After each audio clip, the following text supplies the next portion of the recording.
the lead. Look at us now. Tip to Jesus.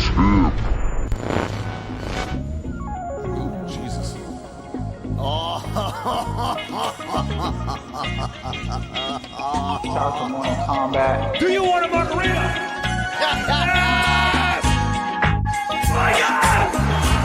it's us doing what we love. It's time to bang. Oh, yeah. You feeling what we're feeling? It's Friday, January 31st, 2025. We got a loaded combat sports weekend in front of us, and this is the best damn combat show they ever done created. They call it Morning Kombat. Welcome on in. Today we'll be breaking down Prime Mussolini and figuring out whether, wrong show for the wrong time. Hey, it's your boy BC. It's Brian Campbell, live and direct from Las Vegas, of course. One day out from Benavidez, Morrell, PBC on Prime pay-per-view. Get fired up. But that man right there, that guy. Yeah. Hey, yeah, let's do it. Other one. Hey, gross. You're gross. That was pretty gross. Hey, Luke Thomas from Washington, D.C. Luke, how in the damn hell are you this morning as we head into a loaded weekend? You know, I'll say it's a mix of a couple of things, BC. On the one hand, we have UFC Saudi Arabia tomorrow, and we also have, and you're going to be on that call, I can't wait for that, Benavidez versus Morrell. On the other hand, I've got the Third Reich in my Twitter comments. So, you know, it's a mix of a couple of things, really. So, to recap, I woke up to N-words from the biggest star in MMA history. I mean, What in the damn hell? All right, we'll get into it. Put the misogyny and racism aside for a second and just enjoy life. Let's see that shirt. What you got going there? This is what I'm talking about right here. What's it say at the bottom? Oh, Kevin Nash. Kevin Nash is, he was like a 7-footer, right? He was like a big dude. Yeah, former college basketball player. You know what I mean? He was? Yeah, he was at the University of Tennessee. He was a backup scrub, but you know what we are, Luke? We are scrubs, but we are dominating our respective industries. This show is coming for your face hole, folks. So please like, subscribe, tell your friends, follow us, of course, on our extended solo channels there of the Luke Thomas Experience and the the Brian Campbell on Crown show. Also, we have a great third member of the team, and you can see his face on Fridays. He's our producer, director, and expert of all things degeneracy. It's Bong Island Luke Nosita of the Main Card Minute. Hey, Luke, how are you? I'm doing good, guys. I'm hyped. UFC Saudi this weekend. Pretty good card. Might even be better than UFC 312. See, people say that, but I don't think that's true. I mean, the main event for 312 is, your mileage may vary. I actually don't mind it because I think it's interesting. Co-main is very important. You got the Taporia brothers, and you don't have stars, Bong Island Luke, but you got a bunch of Australian good fighters kind of up and down that card. Yeah, you got 8 Aussies fighting. I'll definitely be putting in the Aussie parlay. It's definitely not going to hit, but for your father, you will. Yeah, exactly. Yes. Great to have such a degenerate person in our lives, Luke. As long as would you declare Bong Island Luke in the category of like, I need 10 grand, no questions asked tomorrow. I got to ask somebody. I ask him. I need help burying this body. Let me call Nosita. He's kind of that ilk, right? Is he the fixer? He's a fixer. I don't know about the fixer, but he's a fixer. I wouldn't call him the fixer, but there's certain things he could be the fixer on for sure. We got a few fixers in orbit. We got our producer Matt. We got Bong Island Luke. You know, he's still in the family. We haven't seen him in a little while, but Manich, big time fixer. Yes. Our friend Mikey, big time fixer. We got a few fixers out there. Mikey knows where the THC is. Okay, let's just say that. Yes, it's in his tummy and lungs. Well, we have a great show for you today. Unfortunately, reacting to the big comments in the MMA world over the unmade bed that is mixed martial arts and free speech. But we'll get into that. We'll also, of course, hit the preview and picks for UFC Fight Night, Riyadh, Benavidez, Morrell, the loaded pay-per-view, and get into more. This is Luke's weapon of choice today. It's Rain Energy Drink. What flavor you got going on there, Luke? Rainbow sherbet. Rainbow sherbet? And people always say sherbet. It is not sherbet. Sherbet is not a word. It is sherbet. Okay, first of all, like Bong Island Luke, he makes sure bets. I mean, are you going to say often as well? I mean, where are we going with this, Luke? You can say sherbet. It's okay. It's okay. You know, I don't mind dropping letters, but I think when you add letters, that's the problem. All right. Right. All right. Text right now to you and I from Mikey. I'm literally rolling a joint just as you said that. I mean, this is just great. I love our life. This is great. Okay. This is how this is the dumbest show, and I Yes. would have it no other way. You know what I Yes. mean? Oh, yes, it is. Also, you can't buy our merch yet, but you can support the show at morningkombat@gmail.com by reaching out to the show. Of course, we're going to hit up your fan subs later this episode, dead wrongs like we do every Friday. And please do not share images of your junk to Mikey, because that would be very disgusting and inappropriate. Thank you very much. Luke, anything you want to say about life, liberty, the pursuit of happiness before we get into today's loaded episode on this? Just very quickly, actually, it was just for you. You are in Vegas. I gotta tell you, we're gonna preview the fight. First of all, one more reminder: BC is on the call for Benavidez Morrell, the main event, the main card, the whole 9 yards. There, it's the biggest call of his life, and I can't wait to hear it. That's the first thing I want everyone to know. So you're in Las Vegas. Let me just ask a vibe, and secondly, I gotta tell you, it looks to me like Benavidez is dialed in, whereas I'm not so sure about Morrell. I'm not saying he didn't train hard, he's not in shape. That's really not my point. Like, he's a good athlete, but give me the feeling on the ground. Is my assessment correct? Well, the feeling on the ground will have to wait. I did arrive late last night. I'm going to be heading after this to the media room, get ready for the weigh-in. But I have to say, last night when I arrived, all I did was consume the content I had missed while on the plane, which was the press conference at the MGM and the subsequent fallout of that. Look, like, we already knew Benavidez Morrell was this big fight, can't miss, have to see it. The stakes are huge. The dislike between them has been a bonus, but it's escalating at rapid pace. Did you see, not just, and we'll get into it, Benavidez and Morrell jawing needed to be separated, but Benavidez and Louis de Cubas Sr., the advisor / manager for Morrell, nearly came to blows multiple times. And it was, this is getting, the temperature is getting so hot. I don't know if you saw the face-off between Pitbull Cruz and Angel Fierro, which it is, things are heating up in Vegas. And I have to say, it's got that old school feel of like, this star hates this star, and I'm sorry, Tui, they're just going to bang. They're just going to bang. They're going to bang. And the guy that'll be in between them after they bang, handing out post-coital cigarettes, is this guy right here. Are you doing the in-ring interviews? I will be color commentary and in-ring interviews. Dude. For all the main card fights? For the 4 main card pay-per-view bouts, yes. Damn, bro. That's a lot of work.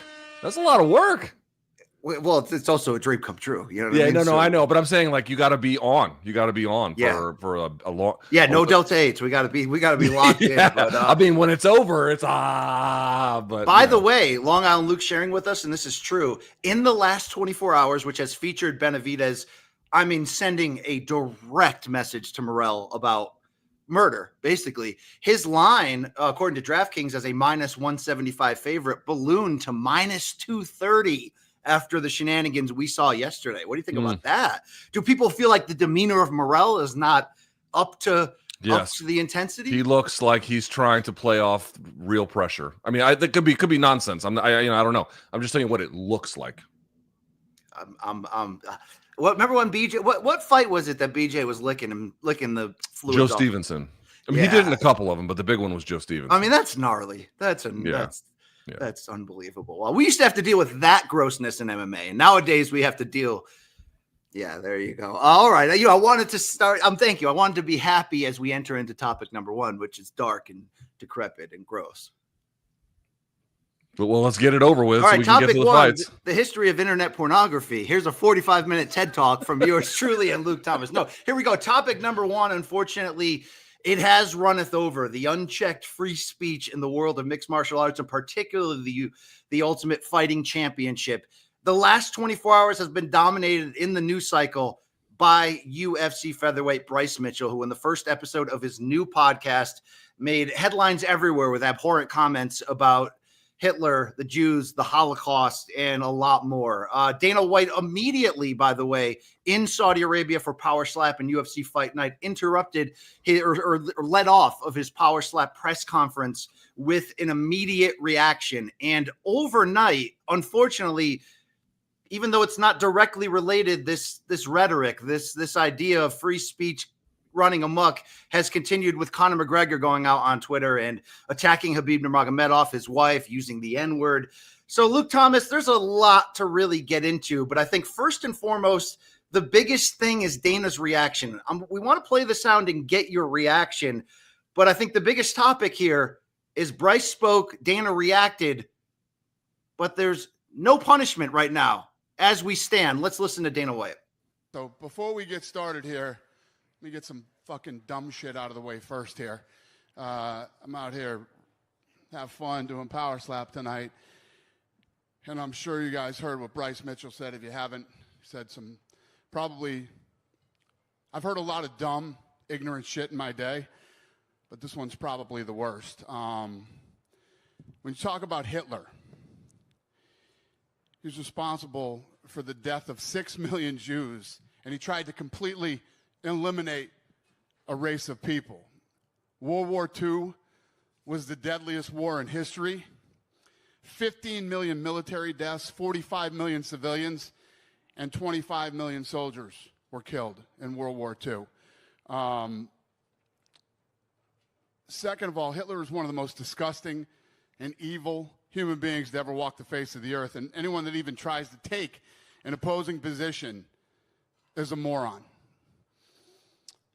That's the problem with the internet and social media. You provide a platform for a lot of dumb, ignorant people. We've obviously reached out to Bryce, and when we read what he said and let him know how we feel about it, I don't even, we're beyond disgusted.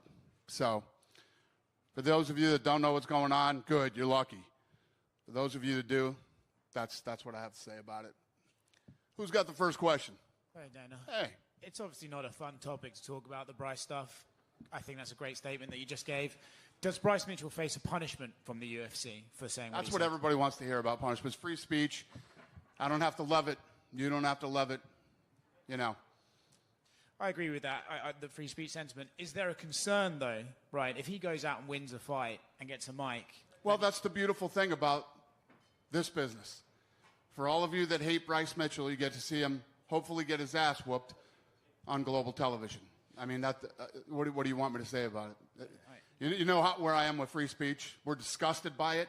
I think he's probably one of the dumbest, literally one of the dumbest human beings. Let's not forget that this is a guy who took a drill through his nutsack, then had to reverse it and put the drill back out of his. That's the level of stupid that we're talking about here. And I could probably go on for 10 minutes talking about how dumb Bryce Mitchell is. But guess what? Bryce Mitchell has a podcast. I believe this was episode 1. Luke, we could go on about certainly how dumb Bryce Mitchell is, but I got to be honest here. I think what's even dumber was Dana's comment right there about, well, what do you want us to do? It's free speech. I guess you'll have to tune in to hope that he gets his ass kicked next time he gets in the cage. Luke Thomas, first and foremost, I think the right question is this. Should Dana White, UFC, TKO Group, and Endeavor get together and finally draw a line? Should Bryce Mitchell have been cut from the organization, if not at least suspended and made an example out of? So maybe there will at least be a line of what UFC is willing to draw in terms of their tolerance for outside the cage behavior like this. Just as a pragmatic matter, I don't know how you feel about it, BC. I'm less inclined to support a suspension, because no matter where you come down on it, I would not be in favor of an athletic commission revoking his license. That's very different than whether or not he has UFC employment, but I would not be in favor of that, because I just sort of generally believe if you can't fight in the cage in this country, I don't know what you can do. And he didn't exactly commit any crime. So in that sense, if you suspend them, then they can't do anything, rather than if you cut them, they can go sign somewhere else and they can then actually earn money, right? So I'm less inclined to support a suspension, but I guess everyone's mileage may vary. I don't even know where to start with this. I don't even know where to start with it, because yesterday was abhorrent. I don't even know where to start with it, because then you wake up today and then there's Conor doing the N-word. BC, let's think about all of the sports leagues that air on ESPN. And really, you could pick not just ESPN, but any major broadcaster in this country. Which one of them has these issues? Which one of them, whether it's tennis, lacrosse, college basketball, women's softball, you name it, all of these things are aired. All of these things have some league or regulatory body. Which one of them, even the ones that just deal with predominantly men, so you can exclude the women's sports if that makes the comparison a little bit more palatable, which one of them has any of these issues? And the answer is none of them. Not one of them. Not one of them has. I mean, boxing would be the closest one with Ryan Garcia, who is, I think mentally ill would be a kind way of putting that. But short of that, there really is nothing. There is nothing else on ESPN that is doing this, that has these issues. And frankly, it's not even close. It's really not even close. The reality is a couple of things. First of all, let me just be honest and say that I actually do appreciate that Dana said what he said. It's not nearly enough that he stopped without doing anything about it, but it is actually important to verbally distance himself from it and say that it is bad, say that it is stupid. And I really want everyone to know, guys, if you think there is something redeeming to Hitler, it is because not enough people in your life told you you're a fucking idiot. Right? I mean, I don't know. I'm trying to be kind as best I can, but you're at best, deeply confused. And that is the most charitable interpretation imaginable. But the point is, I do think it's important that Dana White said what he said, BC, and I genuinely mean that. So I actually appreciate that. It's important to draw a line in the sand on some level. But the problem is that is an insufficient response. And the reason is a couple of things. Number one, they talk about free speech in this organization, but we all know that this is simply not true. Stitch Duran got let go for commenting about the Reebok deal and how unfair it is. They have scrubbed the existence of guys like Frank Shamrock and more recently Francis Ngannou from even being relevant Randy at all. Couture. And Randy Couture as well. You can go back to there. Because why? Yes, this is an organization that allows you to say outrageous things. That is true. You are allowed to say outrageous things, but you are only allowed to say outrageous things because you are not allowed to say simple truths. You are not allowed to say that this is a monopoly that has essentially crushed the rest of the industry, that they didn't do their due diligence when they bought Pride, and that they purchased Strikeforce to reduce competition and options for fighters to go and test their value on the free market. Like, I could go on down the list. I could make all of these claims. And if a fighter does any of these things, based on what the past has been, there is serious consequences for it. And I don't see anybody necessarily saying that this is that component of it is a free speech issue. You can't be a free speech organization where you really believe that people are entitled to say super outrageous things if they also are not allowed to say the most basic, simple, identifiable truths. Yeah. That's really the first problem here about all of it. And second of all, obviously, I don't think Dana White is a Nazi or something. I'm not even sure about Bruce. He just seems like a bumpkin who's lost in the sauce. I don't even really know what to say about him. Bryce. What did I say? Bruce? Sorry. Yeah. I was reading a book. What did Buff say? Did Buff No. Did Buff blame DEI on this? I don't know. But the point I wanted to make about it is as follows. They want you to believe that what you can actually do is you can say, hey, I'm going to verbally condemn it, which is not nothing, but that I'm not going to exercise any distancing between the organization and the individual here, because that's a bridge too far. Meanwhile, if I said exactly what Bryce said on this, Meadowlark Media would close my ability to get into the studio. All the smoke would fire me. Dude, you can't even do what Bryce did at fucking McDonald's. To say much less of doing it for a multi-billion-dollar organization. But this is the point. They want to be able to make the claim that they can verbally distance themselves and not do anything about it, and that is a sufficient response. And guys, I'm here to tell you, it simply is not. If you allow the proliferation and then to stay in business, nay, to profit off of it, which is what they will do anytime Bryce competes, or however long that lasts anyway, then what you are actually saying is, well, I don't agree, but this is permissible. I don't agree, but we want to be in business with these kinds of people. It is permissible to account, or to try and make an account, I should say, that Hitler was pre-meth a good guy to go fishing with, or that, any of the various like nonsensical evidence-free claims that he was making. You invite that into the party of which you are. And this is why, BC, there is the Third Reich in all of my mentions from yesterday, not just mine, really everybody's out there. It is because if you don't have standards, what you allow becomes the standard. And let me just say this, BC. Dana White previously had said, I don't want to tell anyone to think. Dana, I have very bad news for you. I have very bad news for you. If you don't do enough to distance your organization from the kinds of things that Bryce was saying, you are telling people that this is something you might not agree with, but acceptable as a thing that can have proximity to you. You are still telling them what is and isn't okay, just by a different version of doing it, rather than eliminating them, still allowing them to be part of the organization, to make money, and then to profit on top of that.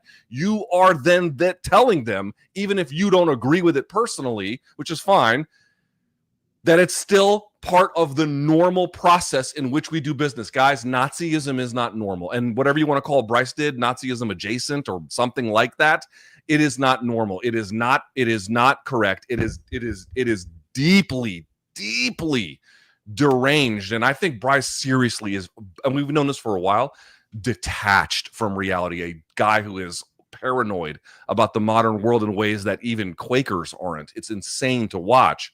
So BC, I don't imagine that anything we say here is going to change the result of what has happened. But I'm going to leave it with this one final comment, which is, it's impossible to feel this right now, but I have lived long enough to watch blowbacks to blowbacks to blowbacks to blowbacks in terms of what people believed, and then the reaction to it, and the reaction to that, and the reaction to that. There will be a reckoning for this. It won't happen soon. It won't happen soon at all. It might be quite some time, but there will be a reckoning for this, for the kinds of things that you see being proliferated out now. And when that reckoning comes, MMA is going to have it coming to it. And nobody can say it didn't deserve it. Nobody can say it didn't have it coming. Nobody can say that they would be the victim of some kind of unfair witch hunt. It has openly embraced the idea that the worst kinds of ideas, and in certain cases, the worst kinds of people, are totally normal when we know they are not. Dude, I don't even think the story anymore, I mean, and you can anybody can criticize me for saying this, is Bryce Mitchell and what he said. I think, and this echoes with what you just said, the story here is the UFC's lack of any response that, I mean, look, nice response from Dana, well-timed, yes. But in terms of actual responses to make sure it doesn't happen again, and to draw a line and says, okay, we do have standards, and here is where this has met. To me, this is an escalation of not punishing Conor McGregor when he threw the dolly through the window, injured co-workers, caused a lot of trauma there. He only got rewarded with the biggest fight. Sean Strickland in the past couple of years making very lewd public comments at UFC press conferences about that. If his children were homosexuals, he would never love them, stuff like that. That just said, look, freedom of speech is his belief. When, like you said, Luke, when they don't do this at all, you're constantly raising the bar of what you allow. But let's actually break down what is freedom of speech. Freedom of speech means you can say what you want and not get arrested and thrown in jail, which means, at least as of right now, you could criticize a president or whomever and not lose your freedom because of that. Yeah, I support that. But there has to be consequences and boundaries set below that in terms of, can you still hold your job? What about, like, here's the thing, UFC. You're not BKFC right now in 2025. You're not this niche thing that's fighting for its own lane, and you're raw and you're rugged. That was UFC in 2003, 4, 5, 6, right? Maybe back then they could have survived something like this with the idea of, well, we're just cage fighters. Let these guys be who they want. You're a publicly traded company. You're on ESPN, Disney, right? Like, we're so far past the idea that this could be allowed. So from the top down, for them to just be like, well, his punishment is you can boo him the next time he fights and hope he gets knocked out, and we'll all benefit from it. Yeah, let's do that. That's the most cowardice shit I've seen in 2025 by far. It runs in a straight upward parallel of ridiculousness that includes, like I said, Strickland's comments. Anytime John Jones or somebody gets into hot water, or Conor McGregor, oh, they paid enough with their legal fees. They already paid their dues there. No, you need to be a responsible adult running a company and basically say, even if it's just to say for the protection of money and sponsors, we don't stand for this, we don't allow this, and to prove that we will. The we will part could be anything. Do you want to cut him? Justified. Do you want to at least just like suspend him for a year? Justified. That tells other people we don't allow this. Do you know how many times they've said homosexual stuff in post-fight interviews talking trash? It's like, I get in some degree that this is combat sports and boxing is not perfect either. The difference in boxing is there's no centralized regulatory body. It's the Wild West still. Yes, there's still too many pockets of random homophobia when people are talking trash and things like that. But I want to reiterate something here. This is not Bryce telling a joke that went too far. Like, I wonder what Miguel Torres thinks about this, right? Mm-hmm. Because he made that horrible rape comment on social media and just got cut back in a different time when Dana White and UFC needed public acceptance and wanted to be as mainstream as they are now. Why back then did they actually have standards where Dana White would come out publicly after the Torres incident and say, they can't just say whatever they want, there's consequences? Well, now that they're at the top, there's no longer consequences. What kind of absolute bullshit is this? It's toxic. You're right, Luke. It's probably setting the stage for something massively regrettable to happen. And it begs a larger question of what would you actually have to do to get fired by the UFC? What is it? Because it was weird enough to wake up for me to see Conor McGregor in one tweet saying Bryce Mitchell's a good guy, but we should all pray for him because he screwed up. And then in the next tweet, drop the N-word casually and aggressively insult Habib, his wife, and his country and his people and his religion. And we've talked about this before on the build to Conor versus Habib, where Dana refused to draw a line on terms of what is allowed to be talked about. And there's one idealism of, well, it's trash talk, let it go, it's building to the fight. But there's certain categories and certain people that don't mess around when you get into those certain categories, and suddenly you're removing the safety of spectators. I mean, what if an incident blows up at a fight based on Bryce Mitchell's negative comments? What if members of the crowd attack him? I mean, you're setting yourself up by not policing this for absolute mayhem. For what reason? To protect free speech? Look, I'm not saying throw Bryce Mitchell in a jail cell, but I'm saying if you're at this level, UFC, and you don't have the balls to police your own group of people right now, then yeah, as Luke said, get ready for the reckoning to come. It won't be pretty, and it may set the sport back decades. But, you know, this is the bed you made. I cannot believe this. And Luke, the craziest thing here is we've been talking, and I know this is not necessarily related kind of, but we've been talking lately about, wow, BKFC's on fire. Imagine if Conor could just get out of his UFC contract and fight for them. How big could they become? Luke, what would Conor actually have to say to get cut from UFC? Knowing that, like, if they did, he would just go make money elsewhere. When you don't have standards, dude, I mean, it's absolutely ridiculous right now. How is this our lead story on Friday morning ahead of a loaded weekend? Right. Oh, yeah, because there's no rules for this. And people because they allow it to be. Because they allow it to be. They allow it to be by doing nothing about anything other than, as I mentioned before, you're asking what would Conor have to do to get let go? I don't know. Tell the truth about the business model. You know what I mean? Like, tell the truth about how he had to give up so much money for the Mayweather fight and, you know, everything else that went into that. Like, things like that would really upend it. You know, BCI, we don't need to kill it. We've been over it a million times at this point. But guys, I'm telling you, I have lived long enough. I watched blowback to blowback to blowback to blowback. I am. Remember this now. Remember this now. And it may not be for years. Could be quite some time. There is a reckoning coming. There is a reckoning coming for this. And I'm telling you, it's not going to be pretty. And everyone who has participated in it and thought that it was fucking cool and sweet to be shitty to Jews and shitty to black people and shitty to women because the culture wasn't quite as punitive as it once was, this is going to come back around. And I'm telling you, it's going to eat alive everyone and everything that participated in it. Remember me telling you this on January 31st, 2025. Remember that. Well, hopefully Luke Trump can pardon all of these bad actors when it's time for all of that. But can you imagine women's softball? Hey guys, the World Series of women's college softball is going to be taking place here in Laredo, Texas today. First things first, the head coach of the Texas A&M, whoever the fuck their mascot is, whatever, the Aggies, saying all gays should be executed via firing squad. Let's talk about that first. That's the fucking sport that we have because nobody wants to be even remotely a little bit decent. Yo, it's okay to be decent. It's okay to be humane. It's okay to say, you know what?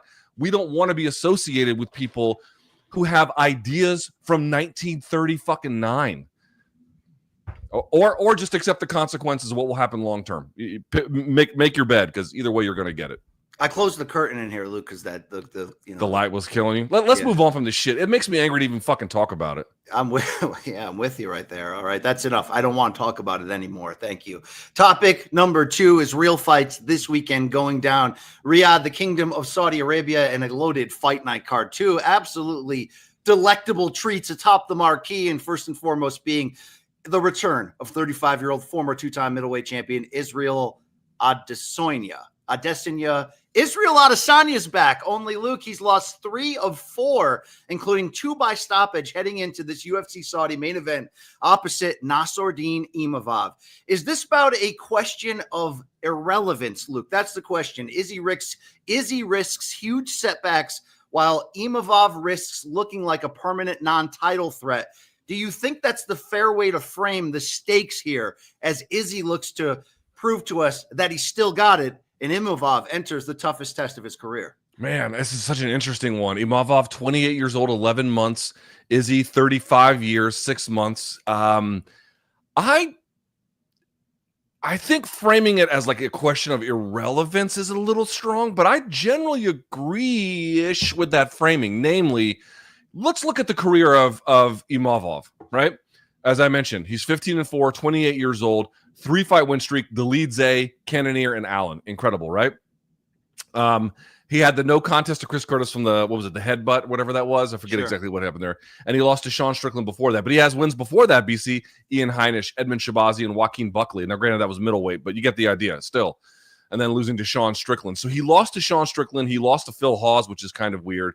But the point I'm trying to make is he had a little bit of a pocket of wins, and now he's got a really great momentum heading into this.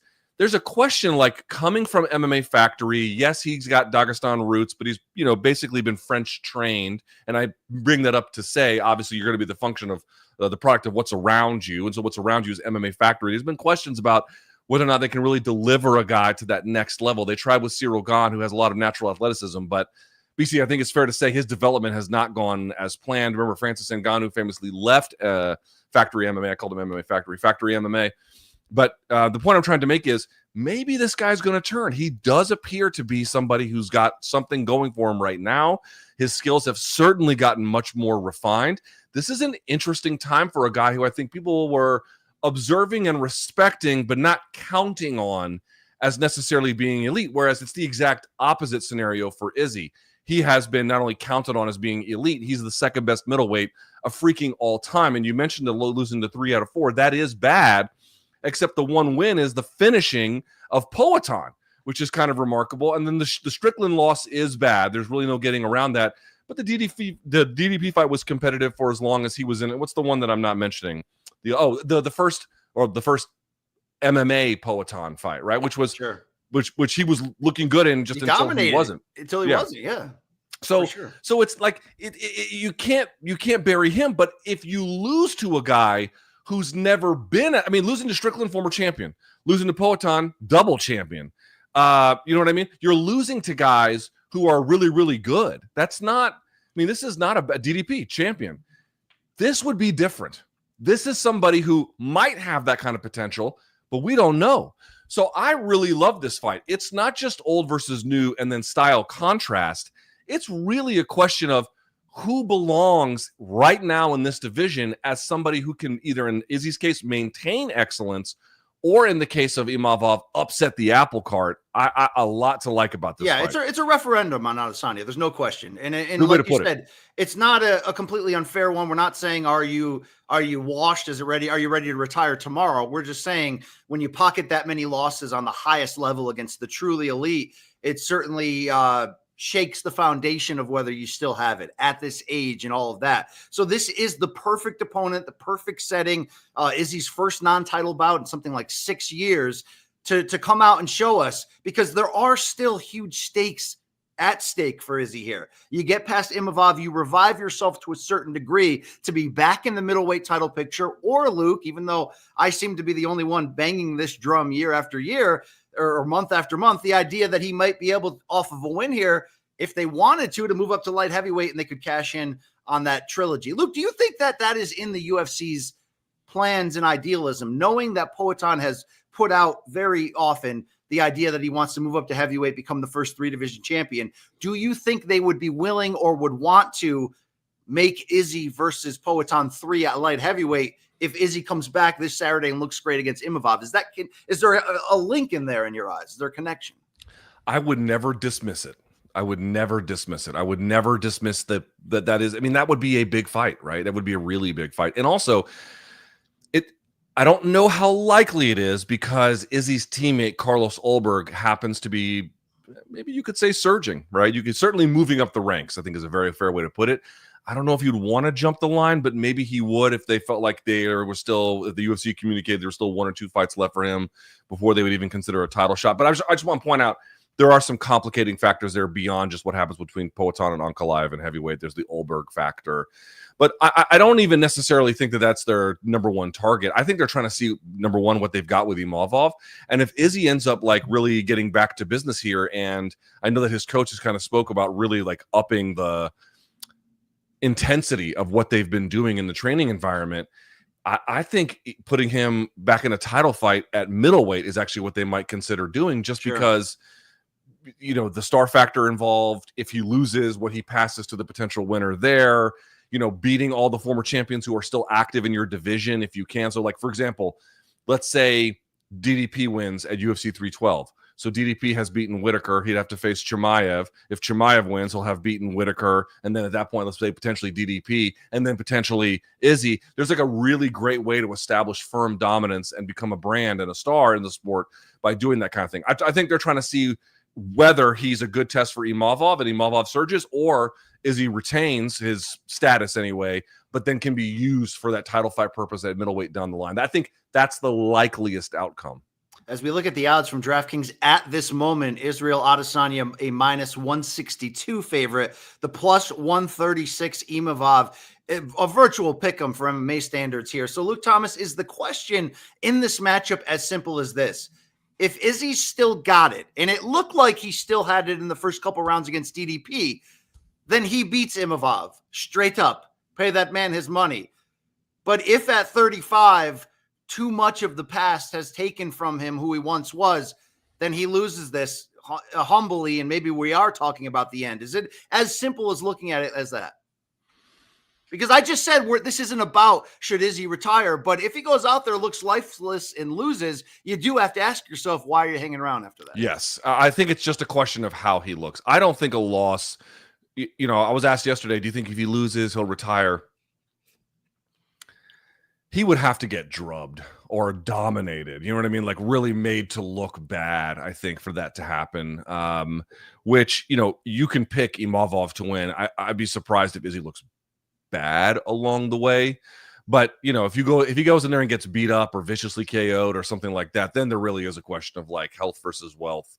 What really makes sense for this? It would very much hasten the end. And remember, folks, like Izzy has not had like a super long MMA career, but we're talking about a guy with, between kickboxing, boxing, and MMA, over 100 pro fights. You know, an insane, like in a way, Izzy's a bit of an Iron Man, which means he probably won't go away easy. Yeah. But the incentive structure, BC, to the kind of point you're making, could hasten it, or like I said, he turns back the clock on Saturday, and all of a sudden you're talking about Strickland rematches, you're talking about Chimaev, you're talking about DDP rematches. Like there's all kinds of stuff. There's big time business. I mean, he's still big business to a certain, you know, as a brand for them, no question. Long Island Luke had a great question, though, I want him to bring to the airwaves that he brought to our chat about what would happen if Izzy loses. Speak to us, LIL. I just wanted to get you excited about it, BC. You know but I said if Izzy loses, you got to make the Gastelum rematch, right? Oh, come on, Luke. Totally winnable fight, would be a great fight. I mean, loser leaves town rematch. There you go. In all seriousness, Nosita, what do you think about these odds? You are a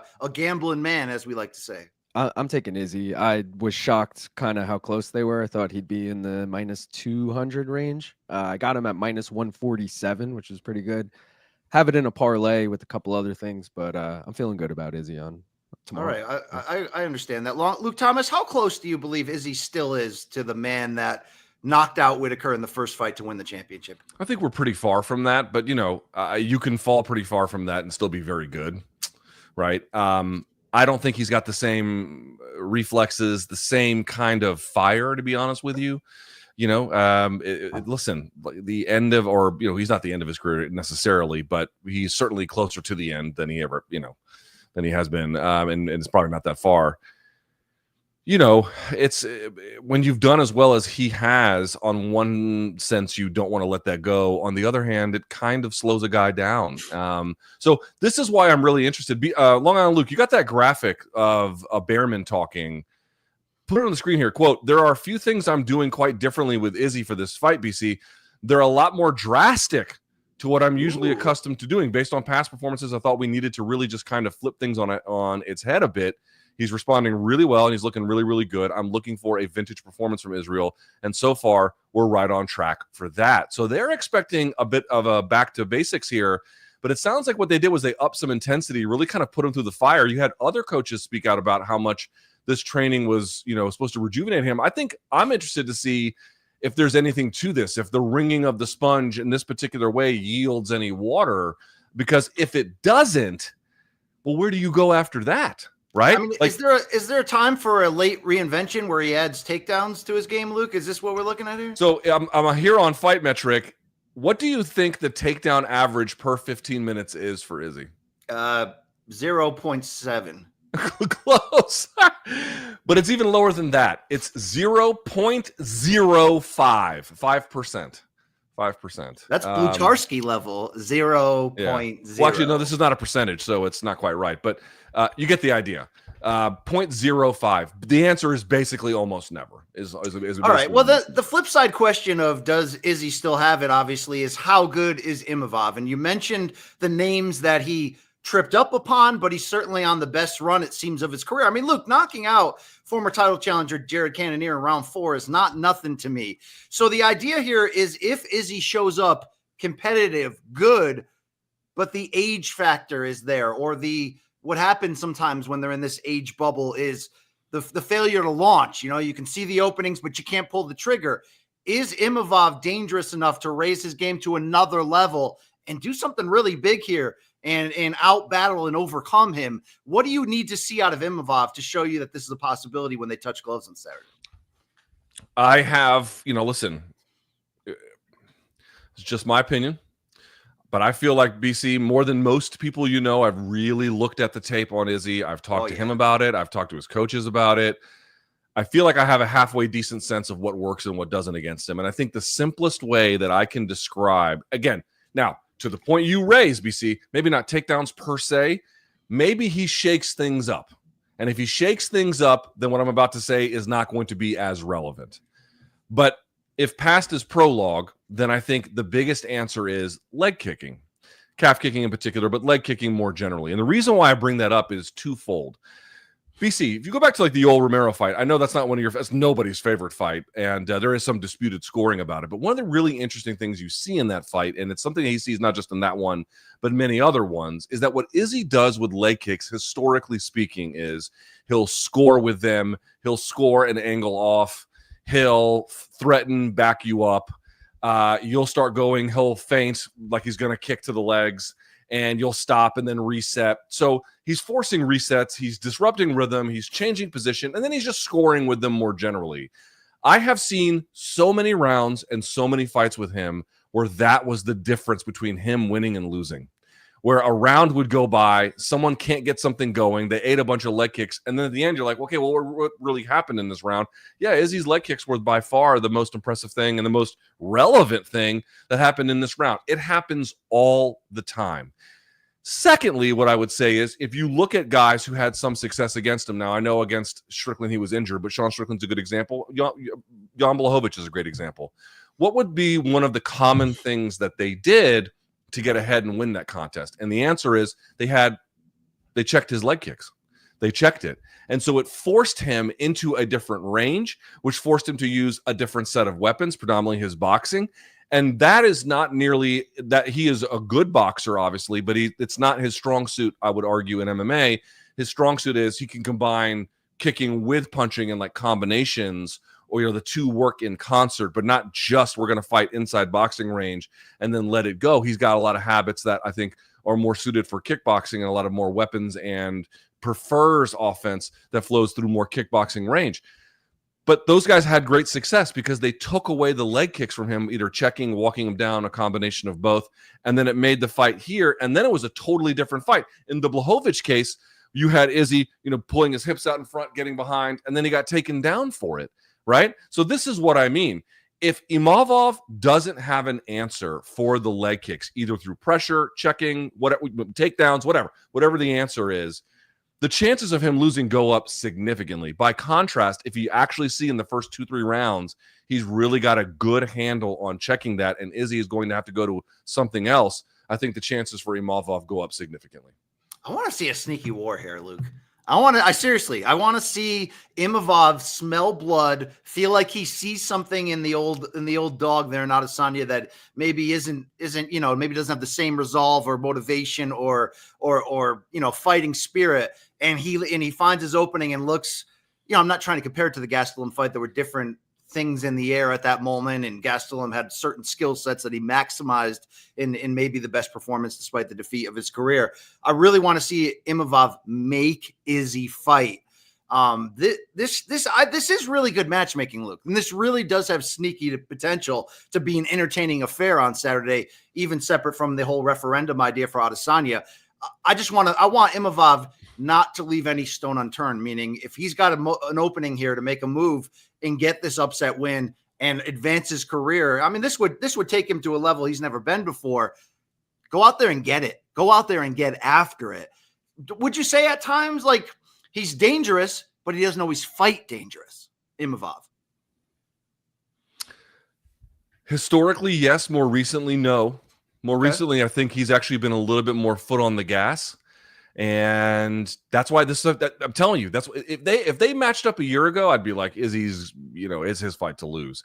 Might still be, but it's a different fight now for sure. This is a great time for Imavov. This is we don't know time for Izzy. The uncertainty around it adds to the intrigue. It's a well-matched fight, a really well-matched fight. The UFC matchmakers did a good job with this one. But if you look at any of those recent losses from Adesanya, 3 in the last 4, the Strickland one was the most damning, the most one-sided, the most what happened to our guy. Are there elements of that game plan from Strickland that Imavov can adapt, even if it's just the idea of get on the front foot and constantly back up and pressure him? Yeah, I think the pressure is the big one, both for takedowns, both to narrow where Izzy can go. It's going to be a big test of his footwork. It's going to be a big test of his leg checking. That's something that Sean Strickland was really good at. That's something that he has really kind of perfected, right? That square kind of Philly shell, the MMA variety that he does, but he picks his legs up and you don't see him move back to reset. He just kind of picks his leg up and then keeps moving forward. And that was kryptonite in that particular fight. Again, Izzy was injured a little bit to that heading into that one, but not in terms of his legs per se. So yes, I think pressure being on the front foot. I just don't see how you can let Izzy have a bunch of space both in front of you and then behind him and think you've got enough skill to beat him. That seems like real low percentage. You gotta phone booth that thing a little bit, and that's gonna take skill and will. Yeah, you better work, right? Work it, girl. Yeah, do your thing. Yeah, you know what I'm saying? Hey, Luke, we have another piece of video. Why don't you set it up here? Let me see. The video for this one. No, it's not video. It's not video. I just wanted to show it. It's Francis. Francis Ngannou showed up to Saudi Arabia. Oh, wow. And he writes, just 2 days before the battle for my brother. He's next to Izzy in this picture, but he's stress-free and in high spirits. He looks even younger. BC, my question for you is, are they going to let Francis attend this fight? Because like Randy Couture is not allowed to attend UFC events. It would be awesome if they added Francis to the corner in an attempt to try to push that, Luke, because we have seen at times. Remember when Dan Hardy was let go by the UFC, but still able to come back to train his wife and all that. Yeah. That would be interesting. But can we just always mention how freaking jacked Frank is at all times? I mean, just electrifyingly jacked. Yeah. Yeah. Put the photo. Bro, look at that. I mean, this motherfucker's got, he hasn't lifted a weight in like 3 months and he looks like that, Damn. It's fucking Holy insane. crap. All right, Luke, let's put our money where our mouth is.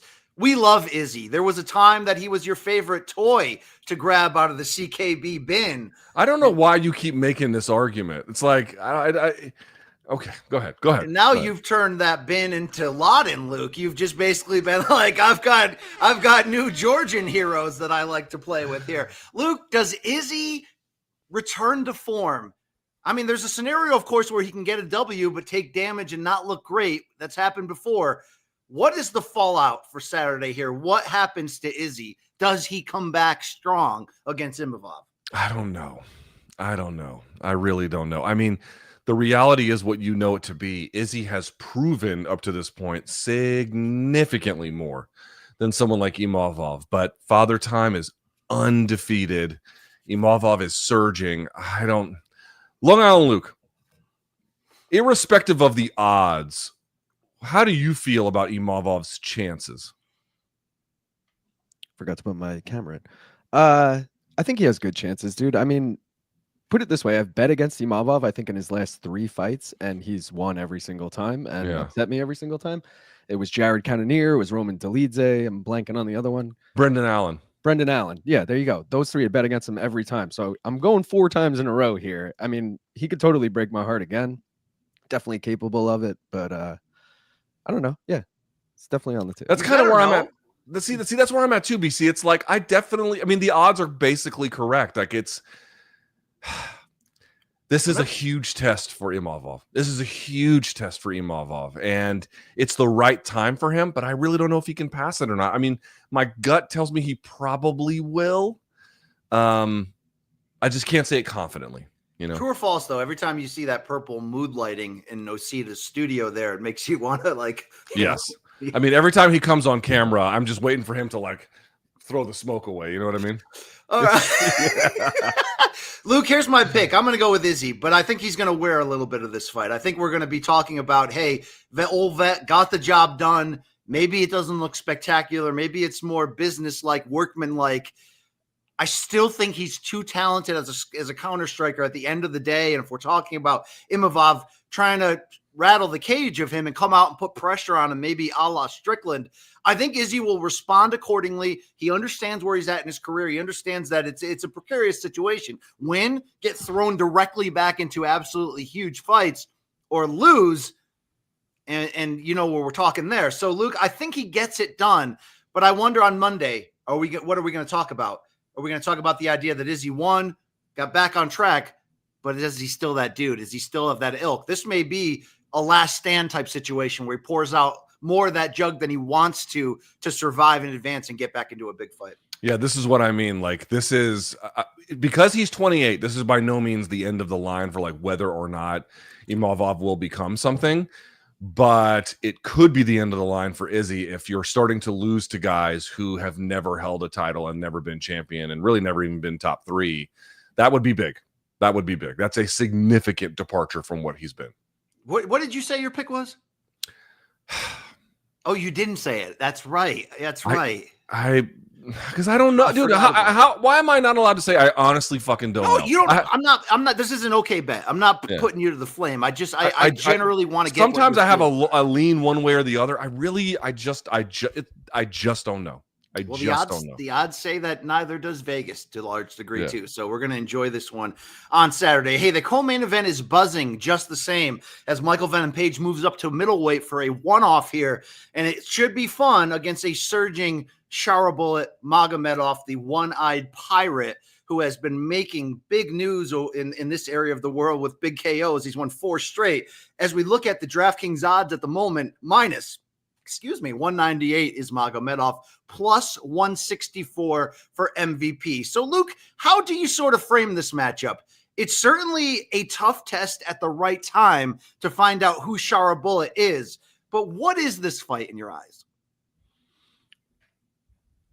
This is another weird one. First of all, MVP at middleweight is not it's not a disaster, but it still feels a little bit weird for him to be up there. Although I guess that's where he wants to spend the rest of his career. No, he said one-off, Luke. He's not going to spend the rest of his career. He's not. He said one-off? Jesus. Yeah. Okay. Well, okay. All right, fine. Either way, it's just listen, here's my hunch about this, and I mean this generally. Sometimes the matchmakers, they're like, okay, we want X to fight Y. Let's call up X's manager. Let's call up Y's manager. Let's see if we can get it done. Oh, they agree. Boom, we put it together. Great fight. Okay. Sometimes it's we're going to go to this location, Seattle, San Francisco, Atlanta, whatever. We want to fill it with certain kinds of fighters from that region, or, so they have some kind of geographical need. Another one is, hey, we owe guys fights. My hunch is that because they had to go back to Saudi Arabia, they probably knew that they had to put Shara Bullet on there because I guess he can't pass any eye inspections in North American commissions, right? Which seems legit, Luke. Which is weird because it's like open commission shopping, but who the fuck cares? I mean, just hey guys, but pre-meth, you could have gone fishing with Hitler. I mean, that's just a fucking. Who cares about if he has 2 working eyes? What is his beliefs on Prime Hitler? Okay, that's what I want to know right now. Yes. So anyway, putting that aside, that means though that if they're going to go to Saudi Arabia because they do have a contract with Riyadh season, that they have to provide not just big names, but like he is gonna have to fight on that card, or obviously the Dubai cards, which also don't happen that often.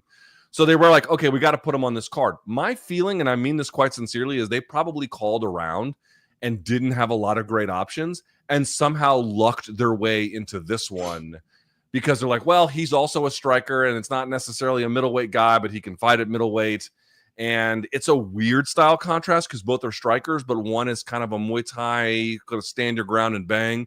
Another one is zip in and zip out. So it's interesting in that way. Like, let me be clear. I don't have even the first problem with this fight. I actually think it's a really interesting fight, but it's a weird and unusual fight, both in terms of the weight class, how they match up, all of it. However, at the end of the day, if MVP gets a win, that's a big win over a name that is surging. By contrast, if you're Shara Bullet, you get a win over, listen, is MVP the biggest name? No, but he is tricky. He is tricky. And if you can problem solve for a guy like that, you can do a lot with that as well. So to me, it's like, I don't know how you feel, BC. It's a little out of left field. It's not exactly like following the Petrosian win. You were like, okay, MVP, it's got to be that guy. But it works. It actually works, and I don't mind it. I mean, to rock a rhyme that's right on time, Luke, that's tricky, and I agree with you. This is like the main event. It's kind of like I don't really know what it's going to look like. I mentioned Shara Bullet's won 4 straight. What I meant to say is he's won all 4 of his UFC fights. He's 15-0 overall, but he's got like obvious holes in his game. He's a Dagestan guy who's not a Dagestan wrestler, but the explosive striking is there. Like we said in Monday's show, I don't know if MVP is going to snake charm this guy or if even he at this point in his career is going to run into something big. But Luke, to try to deny Shara Bullet's star turn, I think would be ill-advised. People love this guy, especially in that side of the world. He just bumped tips with Cristiano Ronaldo, which is not nothing. Long Island Luke, can we go to the proof here?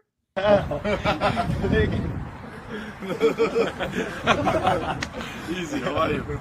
Good?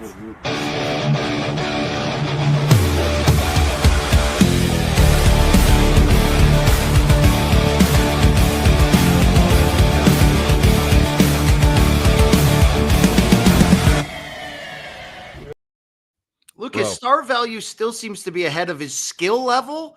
Will those two meet at some point? This is why this fight is kind of interesting. Obviously, you're not dealing with a wrestler who's going to be all over you, so it's one kind of challenge. But I actually feel like the guys, I mean, don't you feel like, BC, the guys who couldn't beat MVP, the guys who couldn't beat Wonder Boy, they were always like the guys who were good, but, they couldn't get ahead. It was a real interesting demarcation line about who was able to get past those, whether through wrestling or striking or whatever the combination was, and then who wasn't. It felt like it's a great, not gatekeeper, but a good litmus test for title-worthy excellence. That's what it seems like to me. And maybe that's a little strong for MVP at this stage of his career, but still, it's a really unique, tricky opponent. Can he problem solve for that in a way where he can get his hand raised?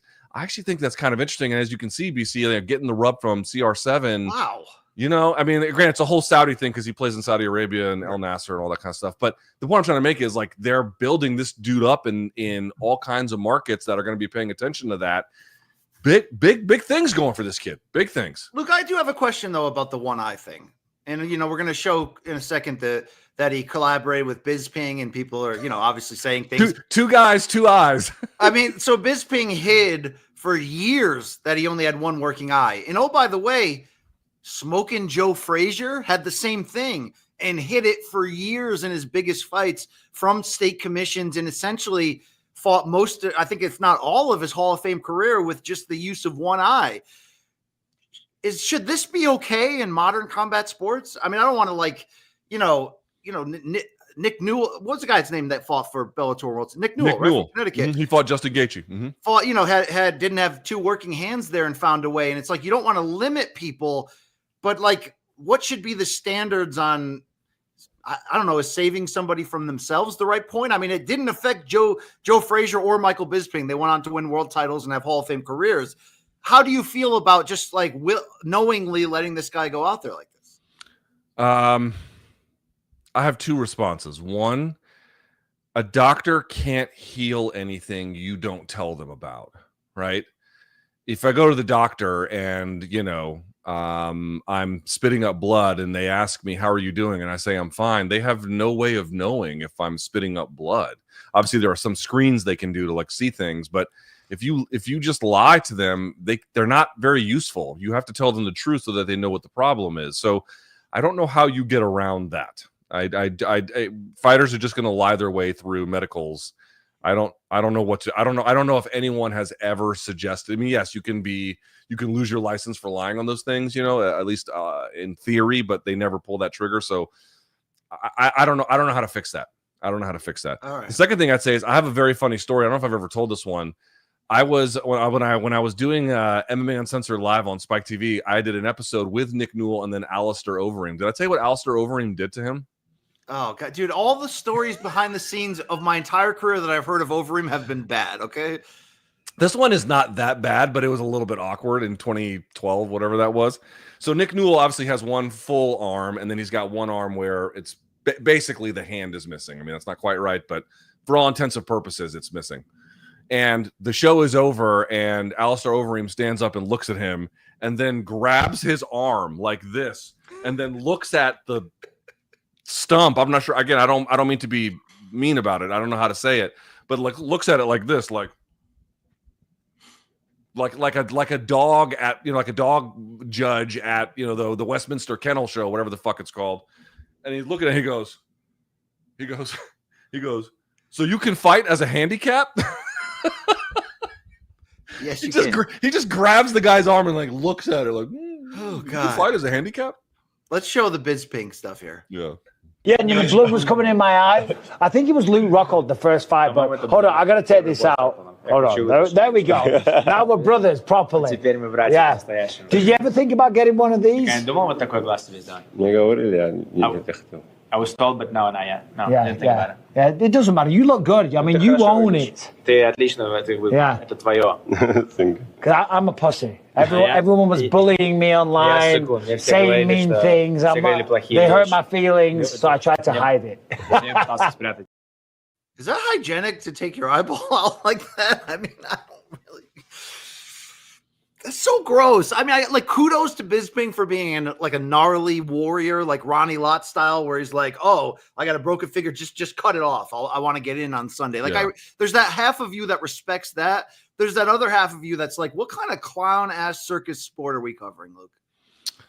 I mean, I think Bisping is easily one of the most mentally tough fighters I've ever covered, and that says a lot. But at the same time, I also am like, dude, what the fuck? I mean, these guys are literally blinding themselves. Oh, but Shara bullets came from before this, but I guess it's a pre-MMA injury. But in the case of Bisping, he got it on the goddamn job. But again, it goes back to the same problem. If you lie to doctors, what are they supposed to do about that? I don't know how I genuinely, again, you could take the license away, but like no commission wants to do that. So like, I don't even know how you fix that problem. I don't think you can.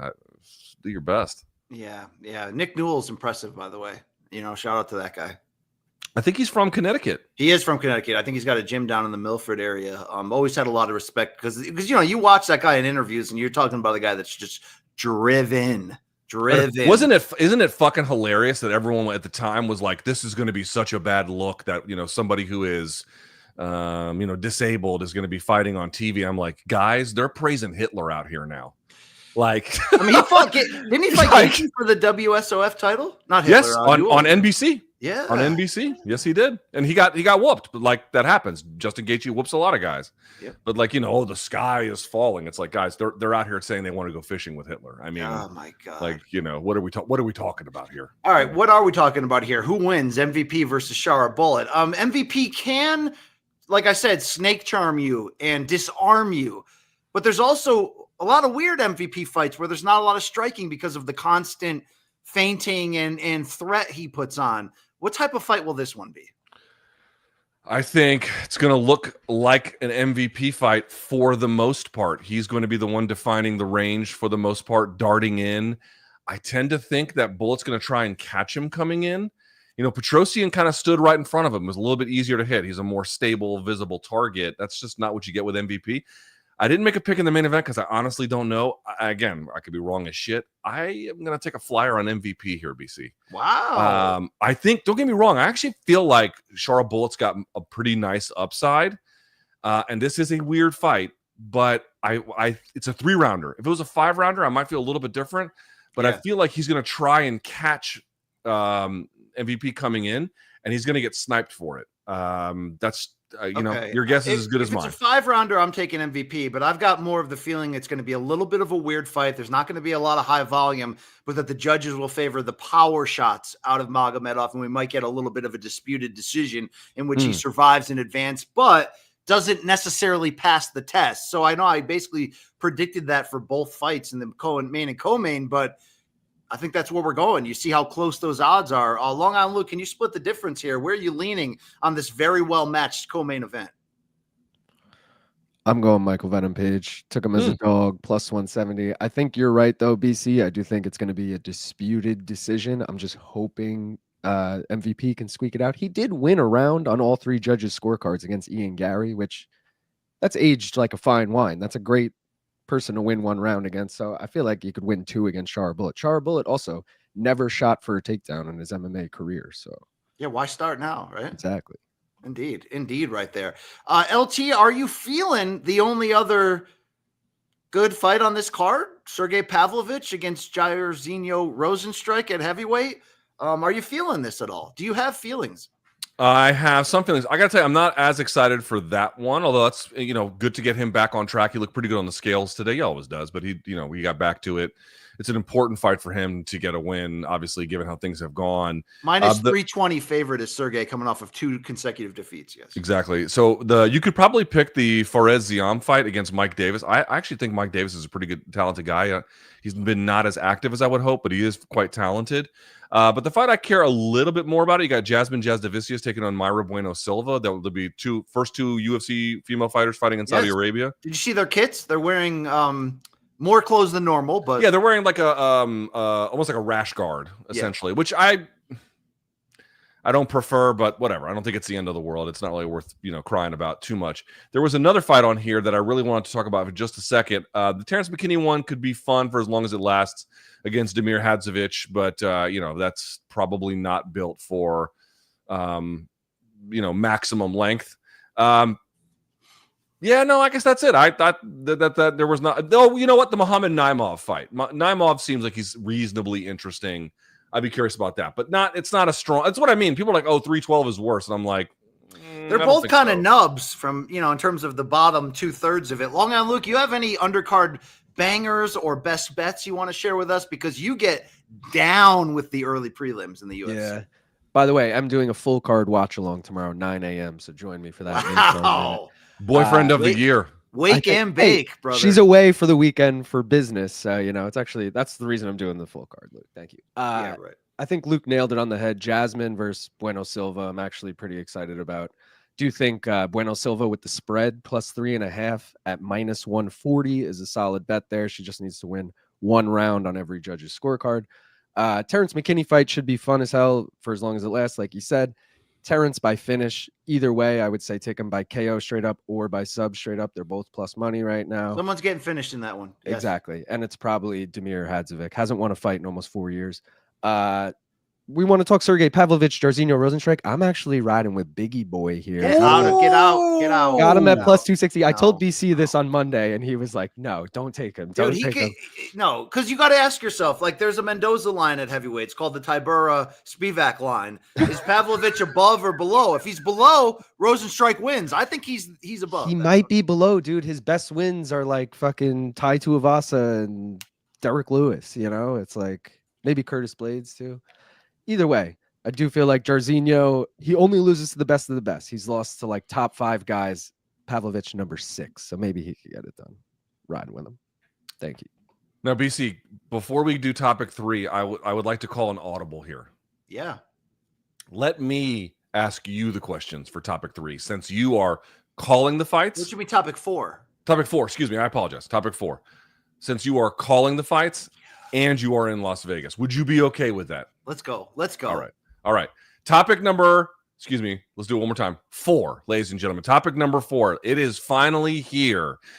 David Benavidez versus David Morrell. Battle of the Davids. BC, I'm going to say it one more time for folks who are just joining us. BC will be on the pay-per-view call. It's a PBC pay-per-view along with Mauro Ranallo and Abner Morris. Of course, there'll be some other ones floating around, but those will be the 3 main guys on commentary. So we're all super happy for BC here in MK.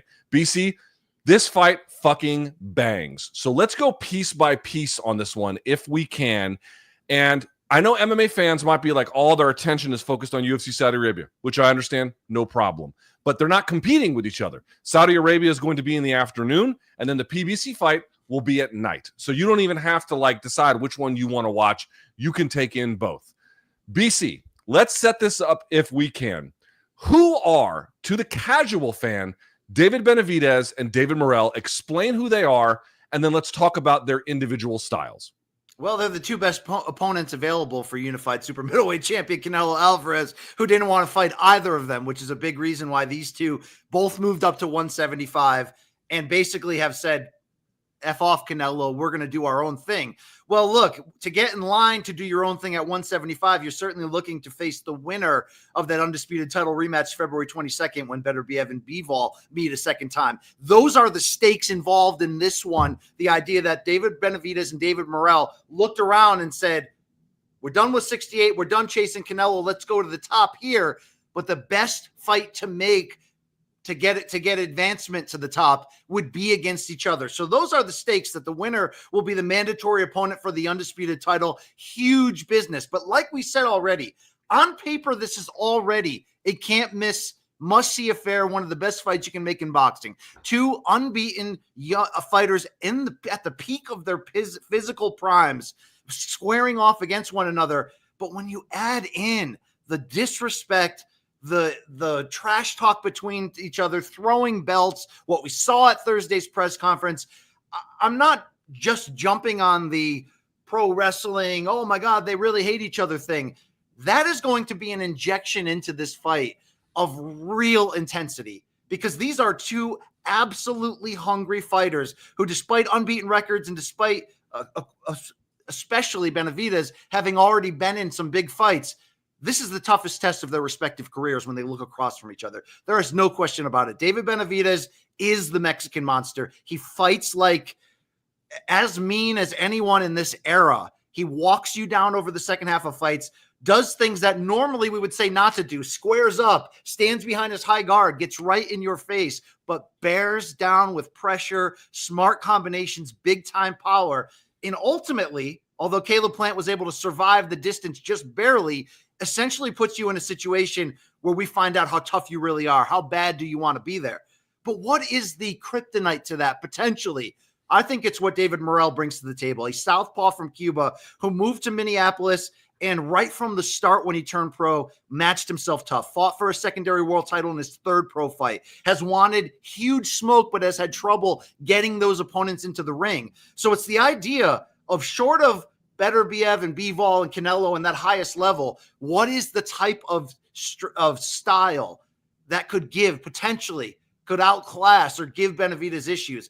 I really think it's what Morrell brings to the table. And when you see the intensity and you see the hunger in both of them come out of all of these press events, it's only ratcheting it up, that old school feel that we're going to see a true grudge fight on Saturday, but one with immense stakes, one in which both are going to put their unbeaten records on the line, and one in which both, Luke, in my opinion, are going to leave a piece of themselves in that ring in order to get past this and get to that next level. That's what we're dealing with on Saturday. This is as good of a fight as you can make in boxing. You could say, oh, you're shilling for this. I would have been saying that same thing entering this fight, no matter what. And this fight week has only escalated that. BC, give me who you believe to be each of their best wins. Who is Morrell's best win? What is Benavidez's best win? I think in Benavidez, it's not one win in particular, but really the stretch that he's on. He's beaten 4 consecutive former champions and looked great doing so, right? David Lemieux, who maybe was past his best, but it was Caleb Plant on pay-per-view. It was unbeaten Demetrius Andrade, who people had avoided for years on pay-per-view, in which Benavidez took the best that Andrade had and then essentially broke him and stopped him midway through that fight. And then, Luke, even though it wasn't a spectacular performance, let's not discount what Benavidez did last year in his light heavyweight debut against former champion Alexander Vodzik, who is as elite as you can get from a skill standpoint. Of course, was in the second chapter of his career, but even though Benavidez went in there with injuries to both hands, still got the job done, still pulled it off. So I don't necessarily look at one individual effort unless you want me to, and I can pinpoint what he did against Andrade, because there has been this belief along the way, even though it's a long time ago since Benavidez twice lost world titles at 168, not in the ring, but failed recreational drug tests, missed weight during the pandemic. In the ring, though, no one's been able to stop him. Yet along the way, there were those same rhetoric of, we've seen him deal with weight issues in the past. Can he go hard for 12 rounds? Are his skills really of this ilk? And even though he's been destructive in taking out people and proving them wrong, which really your answer probably makes Andrade the most impressive victory in that regard, you're still seeing that rhetoric heading into this fight because of how skilled Morrell is. And then obviously because Morrell's been poking the bear and saying, oh, you're just RoboCop out there. So the run that Benavidez is on allows him to bring into this fight one major advantage, and that's experience. Experience at the highest level, experience with a myriad of styles at this level. Morrell, it hasn't really been about one fight either, because he just hasn't been able to secure those huge fights. Yes, he didn't look overly spectacular in his light heavyweight debut as well. He fought a former title contender in Hot Rod Kolajic, who really gave him a tough test, but Morrell was able to pass that test. But Luke, when you watch the totality of the Morrell highlight reel, what you do see is someone who is explosive, who is tricky, who from that southpaw stance is quick with both his feet and his hands, can bring out elite head movement and defense at any point. So really in this case, I really feel like they hold the exact kryptonite of what could give the other ones problems, which makes this matchup so perfect. But it's not necessarily about what's that one big win that lets you know they're going to win this, because I truly believe, like I said, this is the toughest test either one will have faced yet as a professional. Let's take a look at some of this assets we have produced here, BC. I want to talk about the fight in just a second, but I also want to talk about the mindset. First things first, Long Island Luke, show the face-off from yesterday at the press conference if you can.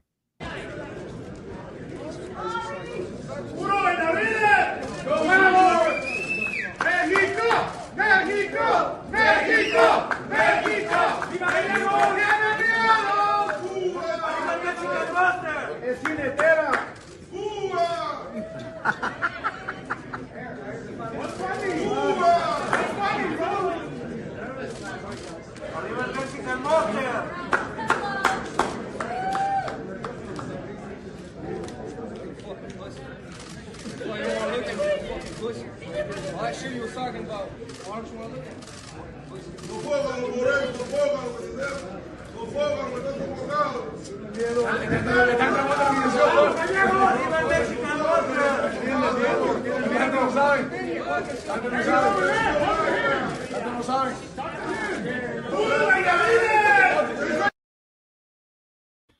BC, anything to the idea about, again, we're just kind of doing armchair psychology, but I don't know. I do detect a difference on fight week for Morrell. I do. What you have to figure out is this just his personality. He is happy-go-lucky. We've seen him, and I thought was a really good 2-episode series, Gloves Off, that PBC put out on YouTube to preview this fight. We saw him dancing in the ring, talking trash, coming out of his shell more. You have to ask yourself, does now that he's sort of slowing down that tough talk during fight week, is that because he's scared of the moment, or is it something deeper, Luke? I do wonder here if Team Morrell has been purposely and calculatingly trying to get in the head of Benavidez, which is definitely a beware of what you ask for type of scenario. Luke, you've heard me for years talking about being on basketball courts. Maybe it's the reason why I finally retired this year from old guy rec basketball, because I was sick of making poor relationships in my own town with other prominent local people, because I know how to press those buttons on the court. But whether you're talking about the basketball court or the combat sports fighting circle, there's a small percentage of people who can fight emotional and fight better because of those emotions. I would name David Benavidez as one of those. We watched that absolutely incredible build in March of 23 to that Caleb Plant pay-per-view with Showtime. We got to work on a lot of those pre-fight press conferences and weigh-ins and really go along with that. And what we saw on fight night was if you jack up David Benavidez's temperature and his motor, you're going to get what you asked for. This is a guy who does fight better with emotions. But Luke, I have to say, at that press conference yesterday, I was shocked to see Louis DeCubas Sr. Go to the microphone and bait Benavidez the way that he did. And I know that there was a little back and forth, and Benavidez accused DeCubas of stealing money from Morrell, basically, and it escalated from there. But it seemed to be a calculated effort on Team Morrell to get Benavidez fired up and maybe off of his game. Luke, the big question you got to ask yourself is, should you beware of what you're asking for? Because in the second half of fights, when Benavidez figures you out, turns up that pressure, brings the volume punching, and starts walking you down, nobody in this sport fights meaner and is more effective at breaking you down than that. Is that what they want out of Benavidez, or are they hoping that it lures him into a type of sloppy, extra emotional fight where he dumps his gas tank? Maybe they think that'll play into the hands of Morrell. But I think the biggest question entering this fight for either man surrounds Morrell and the idea that he's looked spectacular. We know how skilled he is, but does he have the chin? Does he have the backbone? And if needed, does he have the footwork to avoid the monster in the second half of this fight when it matters most, in order to try to do what we think will be the only way for him to win 7 of those 12 rounds? Obviously, Morrell's talking a different game. He's talking about knockouts in there. But Luke, I'm wondering that. Are they purposely trying to wind this dude up? Because if you poke the monster, you will get the monster on Saturday night. I think that they are trying to make a show of force, right? They're trying to we're not going to back down. We're not going to give into his bullying tactics. And I think for that particular face-off, they want to be like, we're undisturbed, we're unbothered, which maybe in fact could be the case. But at the same time, I don't know how genuine it is. And in fact, we have a clip here. Long Island Luke, play the clip of David Benavidez kind of reacting to this change in attitude during fight week from David Morrell, please. So now when I took the fight from him, when I told them I want to make this fight, they're put in a position where they can't say no. But now that the time is here, look at him, he's scared. He's not saying nothing. I could tell in his eyes when I could feel somebody's fear. And I feel it 100% with David Morrell. He's scared of me. David. He was going at you from yeah, because they're all nervous. They're all nervous. He's mad because I exposed his ass that he's taking more money from David Morrell than David Morrell's making himself. So that's all I got to say. David, in the art of war, it says if your opponent has a temper, irritate him. Do you think, though, that maybe that's what he's trying to do? Bro, at the end of the day, I'm cool with you, but every time you do interviews with me, you're kind of throwing indirects and shit. That's what it's been like with you. Say again? With you. What? Is that you? That's what you think he's doing? No, maybe. I'm asking. Yeah. Okay. Well, then go ask him about his art of war and everything. Well, I did, and yeah. Okay. Well, then, but at the end of the day, we're selling fights, right? Would you rather me be up here he's a good fight? No. Are you the kind of guy where getting under your skin actually helps you? Yes, okay, yes. I'm trying to sell the fight because I'm trying to sell pay-per-views. I'm trying to have people interested in this because if I'm not saying nothing, this fucking guy's not going to say nothing. At the end of the day, people are paying our money for this fight. They want to see something. So let's give them what they want to see. Damn, I hadn't seen that. He calling Sean Zettel out. Yeah, well, I like Sean a lot, but I put that in there to show you that David Benavidez is also kind of on edge a little bit too. Is there something to be said for maybe he's not managing that well enough, BC? Well, I mean, look, like I mentioned, he managed it great against Caleb Plant when they were needed to be separated every time they were close to each other. Luke, do we have the video of what Benavidez said when he went up to the dais at the press conference? Because I felt like he sent a message to Morrell. Unfortunately, I don't have that one. No, we do. Yeah, we do. It's in the rundown. Play it then. Play it. First of all, I want to thank God for everybody for allowing me to be here. You know, I'm really happy. I want to thank my wife. I want to thank my father, Jose Benavidez, my brother, Jose Benavidez Jr., Samson Lukowicz, David Garcia, Al Heyman, Luis Cubas Jr. And what can I say, man? We're finally here. I'm very excited for this moment. You know, I've been getting ready extremely hard for this moment. I've trained extremely hard, and now we're ready. You know, now we're coming with all energy, not like this fucking pussy right here. Peace and love. What was all that fucking shit that you were talking about back then? Look, now this guy's nervous. I'm gonna beat the fuck out of you. And I hope you don't have no fucking excuses, because you look scared as fuck right now. To be honest, you can smile, you do all the fuck you want, but watch. When you step into that ring this Saturday, that's El Monstruo's world, and you're gonna see exactly what the fuck I'm made of. Oh my God, yeah, come on. Dude, that was a message that have your fun and games, throw the belt at me in Miami, talk your ish, but in the ring, you're going to get the monster. You're asking for it. Luke, there's certain people you realize right from the start, do not poke that bear. Habib's one of them. Connor found out. Do not poke that bear. Benavidez is one of them. Like this is so interesting. Okay, so BC, moving this forward here just a little bit, we kind of have a sense of how the fight's going to go. Are there any X factors we haven't discussed that you think could define how this fight ends up looking? I think first and foremost, why is this fight? You know, it started off as, we know how wide boxing odds are for big fights, even compared to MMA. It doesn't always tell you the full tale. This has been a pick 'em from the beginning, more or less, with Benavidez as a slight favorite, which is justified, of course, because of him having more experience at this highest level. And I did want to mention, which we mentioned off the top of the show, that the line changed a lot over 24 hours since those hijinks we just showed. Benavidez is now up to a -230 favorite on DraftKings. But the reason why this fight is so close on paper, because this is by far, in my opinion, the most difficult opponent Benavidez will have faced, because Morrell's got that footwork, because he's got that flashiness, because he throws explosive punches that you don't necessarily see coming. He's a master of uppercuts from distance or from awkward angles. He throws combinations. He does a lot of things very, very well. So if there is a fighter in the second half that might be able to prevent Benavidez from cornering him and heating up that kitchen into where you're basically like, do I have the toughness to go the distance here? It might be Morrell. And that's what we're banking on, I think, from the standpoint of, will this be a competitive fight that could go either way? Yes, Morrell's got speed. Yes, he's got power. But to me, it's that footwork. It's that Cuban amateur background that if the monster's going to chase you, you got to make him chase. But Luke, you can't run from the monster all fight.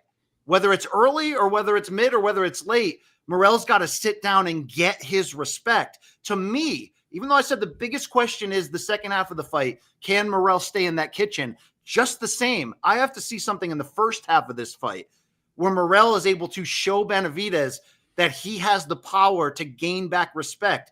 Of the biggest wins in Benavidez's career, his opponents have been unable to do that. Caleb Plant could box, him and make that somewhat of a competitive fight for windows. Andrade had a couple rounds in a row where he was establishing the things he does well. But once Benavidez makes that adjustment, if you don't have the firepower to give him pause, it's either going to be a long night for you or you're going to ask out of it like Andrade's corner did when Benavidez started piling on power shots. So, Luke, I want to see, obviously, if Morrell has the type of footwork and daring nature and pure skills not to fall into that trap. But I also really need to see that he can show Benavidez that he's of the same level power shot wise, and that if this becomes a war, which they've both said it absolutely will. Heck, Tom Brown, the promoter of TGB, came out on the microphone yesterday and basically said straight up, you're going to see a rematch in this fight. You're probably going to see a trilogy because this is so evenly matched, and both of these guys are prepared to leave a chunk of themselves in the ring. I think that's all true. But Luke, let me spin it back on you. From what you've seen out of Morrell, which is only a certain level of competition, although he's been great and spectacular, Can he do that against somebody like Benavidez? That's what we have to find out. I think like Caleb, it's like, do you think he's a stronger version of what Caleb Plant did when they fought? And on some level, I think he might be, BC. But at the end, Caleb Plant was hanging on for survival in that one. And I think maybe Morrell might get like that, but it'll be a little bit closer. Like I can very much imagine this being a closer fight than the Plant fight. But at the same time, I kind of see it as inevitableness. I mean, the thing is like Morrell is a dynamic puncher, a dynamic boxer. I think he's going to land on David Benavidez, who comes at you square, and they keep. Remember, he was making fun of him, calling him RoboCop. Hell yeah. Fine, you're going to land on him early, but dude, he eventually makes adjustments over the top of that, and once he moves downhill, dude, he doesn't fucking stop. Can Morrell hurt him? I mean, you know, Benavidez has been dropped before against Ronald Gavril in their title fight. Late in that fight, it's not impossible. He squares up, even though his defense is responsible. His balance also makes him a little bit easier to knock off. So in that sense, I think he can be knocked down, and that's important for scoring. I'm less convinced he can be actually hurt. You know what I mean? Obviously boxing hurts. Like, you know, you're going to get lumped up. That's not what I mean. But I mean, like, deterred from doing what he wants because the pain is too severe every time he tries. I don't buy that. And if that's not really in the equation, that's a tough fight to win. That's a really tough fight. You got to be able to dance to beat a guy like that, you know? I want to see how much body shots are going to play into this from either guy. Is Benavidez going to use going to the body early to slow Morrell down, or could Morrell turn the table on him and go to the body against the bully? I mean, Luke, is there any fighter in boxing today who fights meaner and more like a bully than Benavidez? I don't think there is. Beterbiev? I guess that's a great call. And by the way, if Benavidez wins this fight and Beterbiev wins the rematch with Bivol, we could be seeing that for all I know coming later. Last question on this fight before we move on, BC. Canelo looks like he's going to re-sign with PBC. To what extent is that even relevant at this point? In what way? So there might be one argument to be like, oh, if he's going to stay with PBC and, you know, Benavidez and Morrell are essentially PBC guys, it's going to make the fight easier to make. But at the same time, there's still the Crawford stuff hanging out there. I don't really believe Canelo wants to fight either of these guys, but we don't know that. I don't know that. What do you make of him re-signing with PBC, and to what extent that has any implications for them? Well, first of all, Benavidez was asked about this week, and he basically said, I'm never fighting at 168 again. I've moved on. So if Canelo is going to suddenly try to come back and be like, okay, I'm ready to fight you now, but it's got to be at 168, Benavidez says no. We also know that it looks like Canelo is headed toward a May fight in Las Vegas, maybe against William Skull, who has the 4th super middleweight title that was stripped from Canelo, or maybe against unbeaten Christian Mabili, which would certainly be a better option. And then, of course, you've got those rumors, and you see Turkey talking to both, of Turkey paying for Crawford versus Canelo in the fall. But the whole idea is Canelo just waiting for Benavidez and Morrell to fight each other and take a bit out of each other, and then see what happens of the winner potentially facing the winner of Beterbiev Bivol? That's interesting to think, Luke. If Canelo is going to join this party and fight one of these guys, meaning Benavidez and Morrell, it's trending toward the idea that it's going to have to come at 175. Do you think Canelo is headed toward 175 after this calendar year? I think that's the most important question of the relevance of where this is going to go. No, he still wants Bivol rematch. So if Bivol beats Beterbiev, okay. So okay, all right, fine. With that exception in mind, in general, no. In general, no. I don't. He's talking about Mbili and fucking who's the other guy he's talking about? William Skull. I mean, what the fuck are we doing, bro? Not good. Yeah. All right. That's it. Back to you for topic number 5, BC. Oh, well, quickly, though. Luke, yes, the main event, the co-main. What am I saying? It's a very good undercard. I have to say that. You know what I mean? Like, the most lopsided fight is the opener in terms of betting-wise when Jesus Ramos Jr. looks to bounce back from that Erickson-Lubin disputed decision loss against Jason Rosario, Luke, who Banana, the former unified champion at 154, who's been, you know, knocked out a handful of times at the highest level. But did you see the story that has come out this week where Rosario is basically admitting that those subsequent knockouts that happened, right? The body shot knockout when he lost his title to Charlo, then he get knocked out by Lubin. A couple fights later, he got knocked out by Brian Mendoza. He's now saying that he was partying like crazy, was on the verge of suicide during that entire stretch, and has now found an epiphany at age 28, He basically claims that Bob Santos, the trainer, saved his life by agreeing to join with him. And now we have Rosario at the press conference yesterday predicting, guaranteeing that he will shake up the boxing world and knock out Ramos. And by the way, Ramos said, I'm changing my style and I'm going to come out there and go for the knockout myself. Don't sleep on that one. Don't sleep on the Pitbull Cruz card against that Tijuana badass Angel Fierro after they needed to be separated after that long stare down. But I think the thing we need to touch on, obviously, is that co-main event, the rematch of the 2019 fight of the year or 2021 fight of the year when Stephen Fulton Jr. edged Brandon Figueroa to unify titles at 122, flipped the coin decision. It went to Fulton.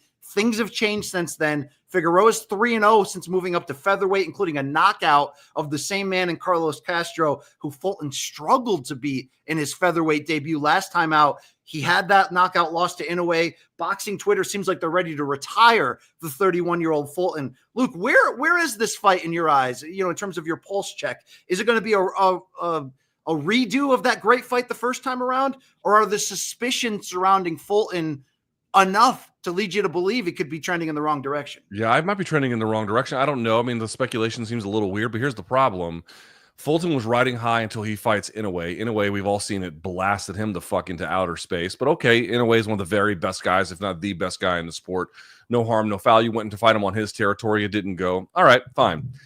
But then in that rebound fight, BC, I couldn't even tell you who he fought. It was on the prelim card. Carlos Castro, the same guy Figueroa knocked out. Yeah. Yeah. And Castro gave him the business. Now, I think Fulton obviously was able to get his hand raised in the end, but that was a skin of your teeth kind of a win over a guy he was widely expected to walk over. The first fight with Figueroa was excellent, and Fulton was just completely dialed in and needed to be to like last against the torrential downpour of Figueroa. But I have to tell you, BC, I feel differently. I think Figueroa might take it. Something does feel off about Fulton. That loss to Inoue really kind of derailed him. Now, maybe he can prove us all wrong. I hope he kind of does, to be honest with you, on Saturday, but I don't think he will. I think this is Figueroa's fight for the taking.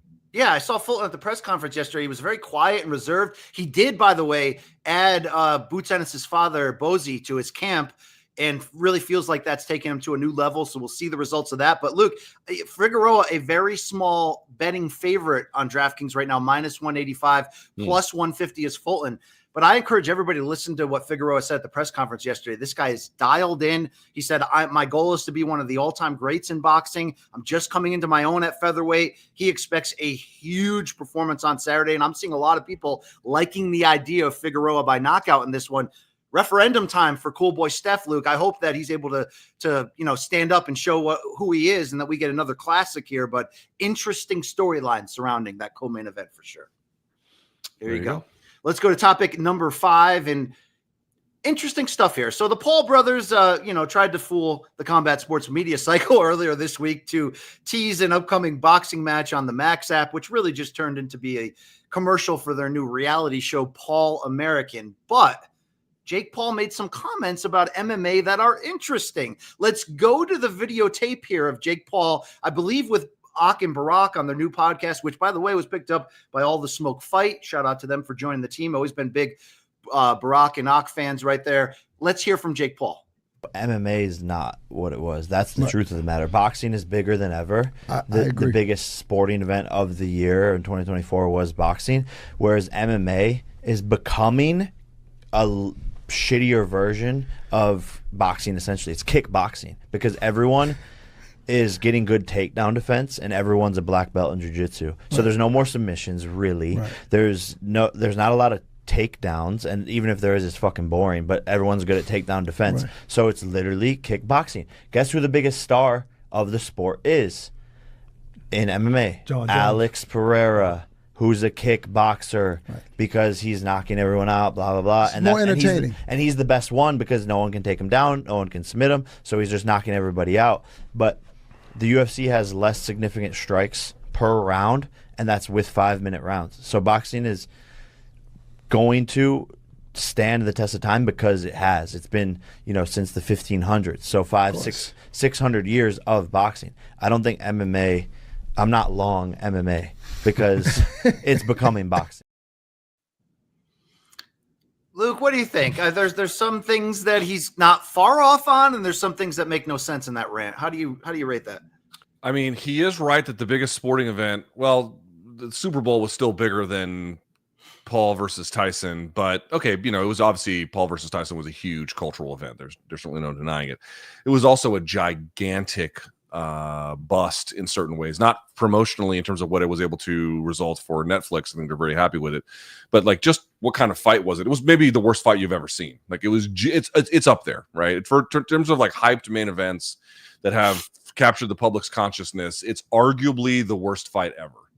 Right. So I think the guy who is responsible for one of the worst fights ever should probably be a little bit more careful about casting aspersions on what other events or sports or things are not all that interesting. I mean, the reality is you get two different experiences with Jake Paul. Either it's a sandbagging contest and it ends pretty quickly, or it is the most boring fight you've ever seen. Right. I mean, you go back to the second Woodley fight as a perfect example of that. He rallied and saved it in the end, but up until that knockout, which was nice, but up until that fight was unbearably bad. Right. That's what you get with him. But it really, I want to make like one point here, which is it is not necessarily false at all, really, that there has been an evening out of ability, which makes, any successful offense harder to come by in MMA.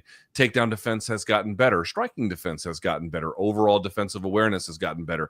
Guys are, relative to 15 years ago, less able to manipulate the other person, less able to really get ahead because defense has really, really, really climbed to a pretty far degree. But it should not be lost on people that the guy who thinks that MMA is boring because defense has gotten better is the guy who doesn't want to take on relevant competition, right? If we were to go back to the age where, Steve Jenham is fighting in the UFC, yeah, you're going to get better knockouts and you're going to get them a lot more quickly because there's just a lot of lopsided skill. There's big gaps. It's easy to have sensational knockouts when there is big gaps in skill, and not just big gaps, but then a requisite level is missing on the bottom end. That's the reality. You can engineer better knockouts that way. The guy who is responsible for sandbagging or the most boring fights,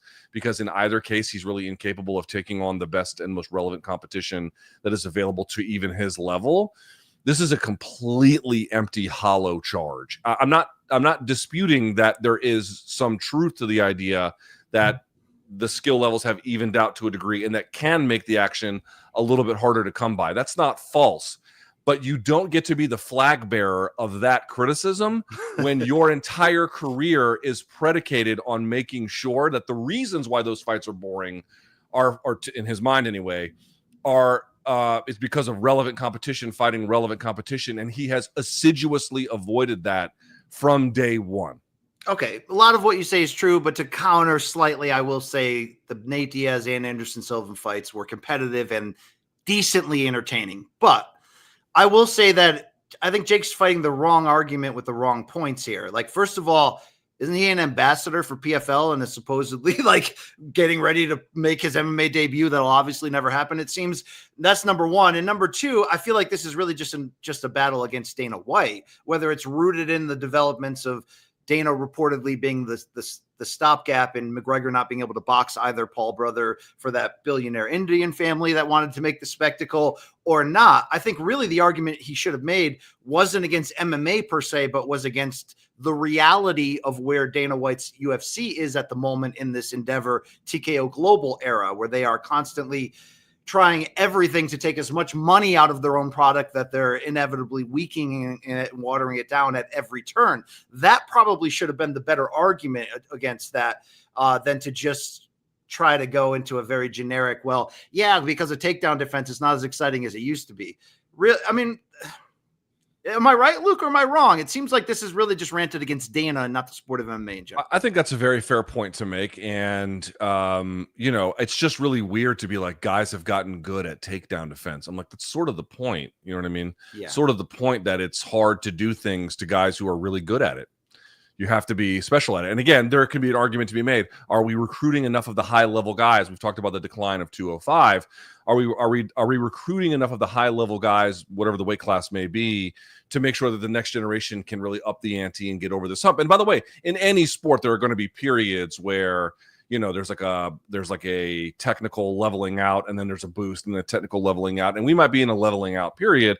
Again, it's not to say he's observing, like he's just making things up. He's not making things up, but I think he's like, it's weird that he's a PFL ambassador. To your point, there's probably a Dana White component.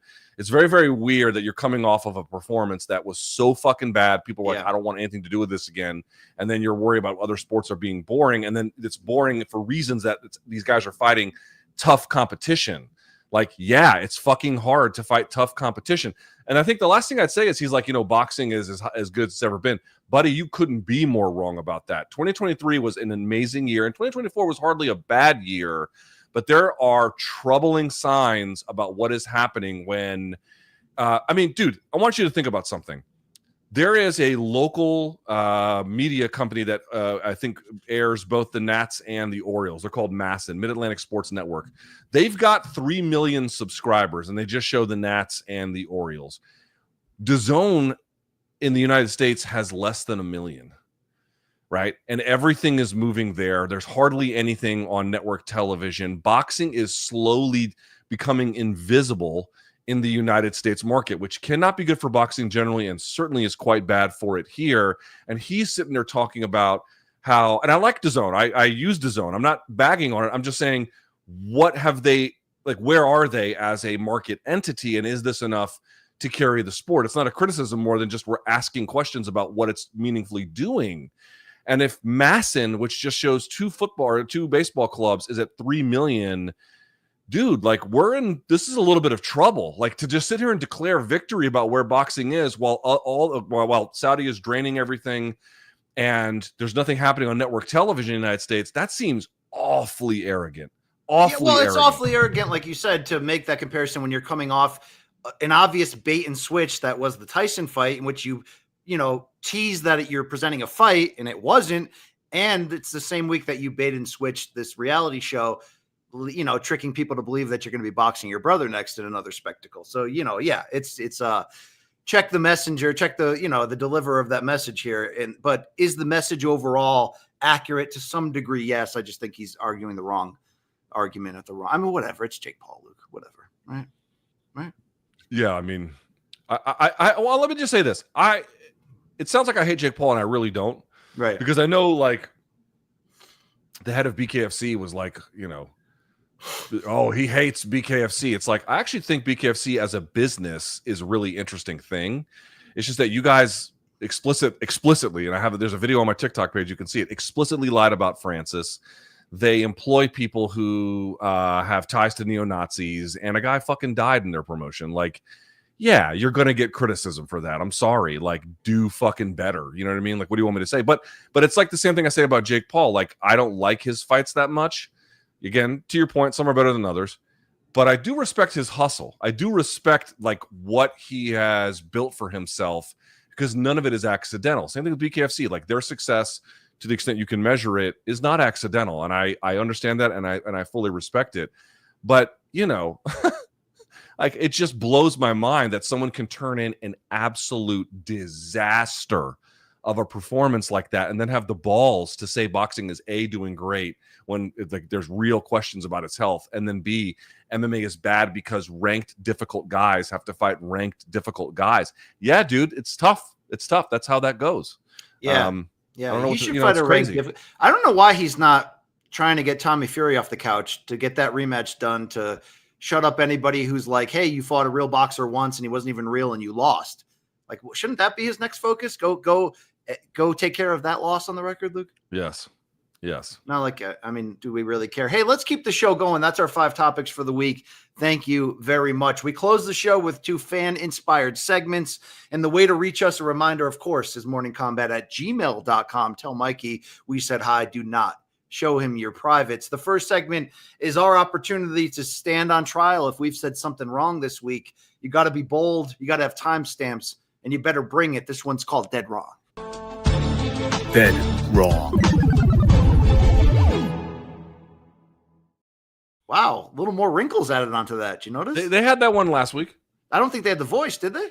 Yeah, it's the exact same one from last week. All right, I got CT, Luke. All right, let's go over to the first dead wrong. Luke, if you had to guess who was the first dead wrong this week, who would you say wrote Me. it? I got killed last week. So No, it's from Daz, dude. Mahalo. Oh, it's from Daz. Daz, back up on that ass and give these motherfuckers a blast from the past. That's what I'm talking about. Aloha Donks on Monday's episode, January 27th at 55 minutes. In discussing Ben Rothwell, Luke says, I think he beat Roy Nelson for the IFL Heavyweight Championship way back in the day, end quote. While LT is correct that Rothwell won via split decision over Nelson in April of 2007, it was not for a title, as the inaugural IFL Heavyweight Championship, i.e. the individual title and not the team title, did not occur until December of 2007, when Nelson won the Grand Prix. He was their only heavyweight champion, defending the title twice before the dissolution of the promotion in July 2008. Apologies for the confusing and partially dead wrong last week. My wording could have definitely been clearer. Deepest condolences to Luke and about Barbas. It's mahalo. It's Jazz. Thank you or Daz. Yeah, not Jazz. Jazz was an American gladiator. Remember her? No, you don't remember Jazz? All right. She was kind of had it going on for the early 90s, Luke, no? I don't know who this person is. Okay, I'm sorry. Thank you, Daz. Mahalo to your ass, all right? Would you like to see Daz versus Telvin Kipapa in the Lava Shack parking lot, bare knuckle? MK Promotions, main event. There we go. Well, maybe the winner gets Christian DeGiro. That's what I'm saying. Hey, the second one's from Michael. He says, hey, Donks, Luke Thomas has been repeatedly dead wrong about Saeed Nurmagomedov's relationship to the Habib family. During the 311 pregame preview, Luke claimed that Saeed is part of the Nurmagomedov dynasty, and then he mentioned it again during the Friday, January 24th show. But as it turns out, Saeed is not. That fact was mentioned a few times during his early UFC run. However, Luke's washed ass somehow still keeps making that mistake. So I guess I'm confusing him with Abu Bakr then. Yeah, probably. Might be time for a brain scan, big dog. Just kidding. Love you guys. Wow, Michael. He might be right. Going hard in the paint. So Luke is 0 for 2 on dead wrongs this week. I haven't been dead wronged in a while, I don't think. Yeah, they're killing me. All right, there we go. That's dead wrong. Thank you very much. Let's go to our final topic, our segment, excuse me. When you send in pictures of your family in tight T-shirts and weird memes, this one's called Fan Submissions. You've got mail. Viewers. Luke Saul from Louisville, the finest roofer in the game today, says my boy Floyd has successful surgery to remove a tumor in his eyelid. He's turning 70 this year and is doing great. Here I am sporting my Main Card Minute merch. That's Main Card Minute because MK won't sell me anything. I've ran out of the jerkins. Send help. Joint paper provided by my boy Luke. MK all day. So he bought Main Card Minute rolling papers from Nocita and a sweat and a shirt. He's Correction. He bought a shirt and I threw in papers and some stickers. Nice. Yeah. So Luke Saul is posting about his dog Floyd. I think he miswrote that he turned 70, but look at that dog. Well, maybe he means he's 10 and then in dog years he's 70, right? Could be, but he survived the tumor on the eyelid. Luke, is there a realer motherfucker in the game today than Saul A from Louisville? No, this guy is bout it. This is our Chewbacca. Yes. Yes. He's a hairy bastard too. Yes. All right. Love you, Saul. Thank you very much. Shout out to Floyd. May he continue to reign. Let's hear from Bo. He says, yo, Luke and BC, my name is Bo. I'm a longtime listener from the early days of MK, running my first 100-mile race called the Lake Sonoma 100-mile Sufferfest on February 1st at 27K of elevation gain. Think it'll take me about 28 hours. And since I'll be listening to Friday's show during the run, I'd love some words of encouragement and maybe a laugh to keep going. Thanks for the live chat, the BCX experience, and MK all day. Tell my brother John to suck it. Much love, Bo. Luke, Bo is running a 100-mile Sufferfest as we speak at Lake Sonoma. If you could be his coach in this moment, what would you say? Kill yourself. I mean, I don't mean that, but come on. I don't mean that. But I'm saying that's what I would do. I'm not running 100 fucking miles. You know what I'm saying? This MFer is, Luke. Come on, bro. Keep it going. One foot after another. Sufferfest? That sounds like a metal fest. You know what I mean? Yeah, it sounds like listening to Cannibal Corpse, to be honest. But Sufferfest. I'm like, I'm good. No. I don't How about like understand Fun Fest? You know? ultra marathoners. These guys want pain in their life, but you know what? They love it. Bo, you're a badass mofo. Get after it. Keep going. The sooner you finish, the sooner you can shit. Okay? Or maybe do you think he's just letting it go as he's running? I don't know how that works. I mean, I know they probably pee on themselves because that seems a little more normal, but that's I don't know. I don't know how they do that. I really don't know how I guess they just hold it. I don't know. Why do you think he said tell my brother John to suck it? I don't want to answer that. Okay, thank you very much. Thank you both for your submission. If you're listening now and you're running, brother, get after it. Let's go. Let's effing go. Here, Lazy Bed's back. He says it's been a rough start to 25 for many. So in keeping with my minimal effort fan sub entries, I wanted to share this one from our very own LT's live chat. It seems we have an artist on our hands in the Thomas household. Happy to have both of you donks in our lives. Love y'all. Lazy Bed Mashu, attorney at law. Oh, yes. Yeah, so Violetta here, she drew me this, BC. And then he did this. Oh, wait, this is the other one. Hold on. This is one. Oh, this one.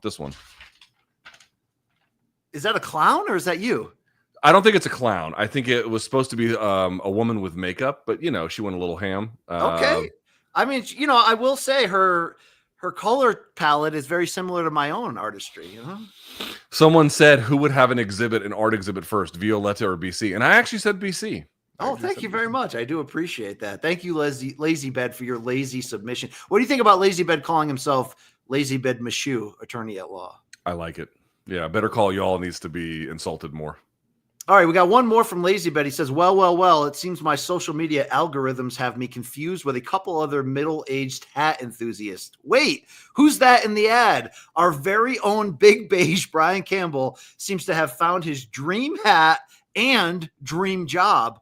Hope this abomination, of headwear finds you well. Can't wait to see you both on press row. Is that you? That's okay. That is me, but he made this himself. But what he's basically trying, is that a real Boston Scally trucker hat or is this a joke? I'm going to bet that's real. I don't know if it's real, but I'm going to bet that's okay. Real. I need it if it's real. Boston Scally, if you're listening, I wear your hats on air all the time. Let's go. Lazy Bed said, can't wait to see you both on press row for the first GFL event, Luke. I would legitimately rather get shot in the face with liquid Ebola. Luke, did you hear Darren Owen of GFL tell Ariel this week that if we want to make fun matchups, we'll just trade fighters to different teams for that week's matchup? Like, what are we doing here? Why are late stage? I was looking this up. Late stage IFL did the same thing. They did the exact same thing. Just drop the team format. Nobody cares. Nobody gives a fuck. Make ridiculous fight cards. Make Rockhold Weidman. Make Dennis, Tony Ferguson. Like, do that kind of stuff. All right. And you got to change the rules up a little bit, which is harder to do. But you know they don't care about that. You know. All right. We got one more fan submission. It's from Paul. Hi guys. This is my second time submitting this. Fingers crossed to get some airtime for the donks. The music is AI generated and copyright free. First go with Suno and I make a better song than GFL. Go figure. If you like it, perhaps we can get a fatality next. What the hell is fatality?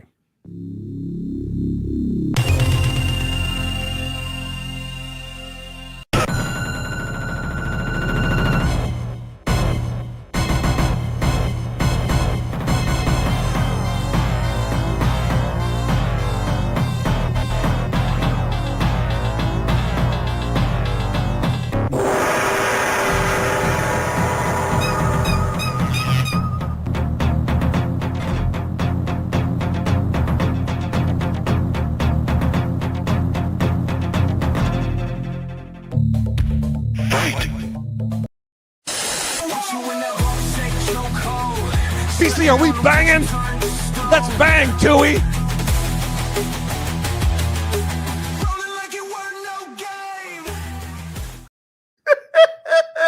That's one of the most amazing things I've ever seen. Oh my God, that's brilliant on like 18 levels. That is so well done. Who sent that in? That was Paul. Wow. Paul, dude, job well done. That was bananas. I want to share that one on social. That one's incredible. So good. So good. Thank you, Paul. That was a better song than GFL. And a reminder, thank you, by the way, for the fan subs, the dead wrongs, morningkombat@gmail.com. And a reminder, by the way, that today's episode of Morning Kombat has been presented by DraftKings.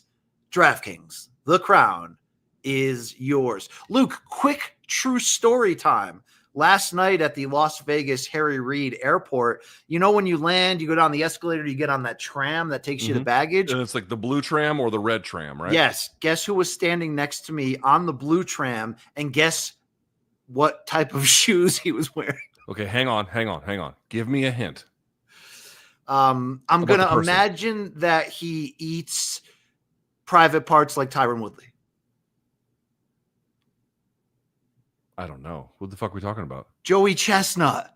Oh my God. The hot dog fucking guy? Yes. And he was wearing Hokas, bro. And he looked gross in person. I'm not lying. Like, respect. Did he have like bread spittle and not necessarily spittle? that. He just looked like disheveled. Like you would kind of expect. How'd you know it was him? Oh, come on. I've seen every. He is famous, but he looks like every white guy from, the Northeast. He's got a face you can't forget once you see it. Okay. I don't know why he's here. Maybe he's about to eat some glizzies somewhere. But shout out to Joey Chestnut in Vegas this weekend. Maybe he's a David Morrell fan. Maybe, but he's rocking Hokas, Luke. You got to shout him out, okay? Everyone's like, Mikey was like, you got to get him on MK, right? I was like, I don't want to talk to this guy, right? Come on. You got to get bread spit at you and landing on your fucking face. Do you think he gets laid from this gig or what? The answer is yes. The answer is he definitely gets laid, but the question is with what? You know what I'm saying? Yeah. Like, what is I'm the king of competitive eating. What do the groupies look like for that? I'm going to guess lunch ladies. You know what I'm saying? Yeah. I mean, I might be into a few of them, to be fair. Right? All right. I mean, they started as strawweights. They ended up as waitresses. Luke, that's the one. Hey, in competitive eating, do they say they would have they'd go fishing with Hitler as long as he was pre-meth Hitler? Do they have those problems? They don't really have those problems. I'm sure that's interesting. I wonder why.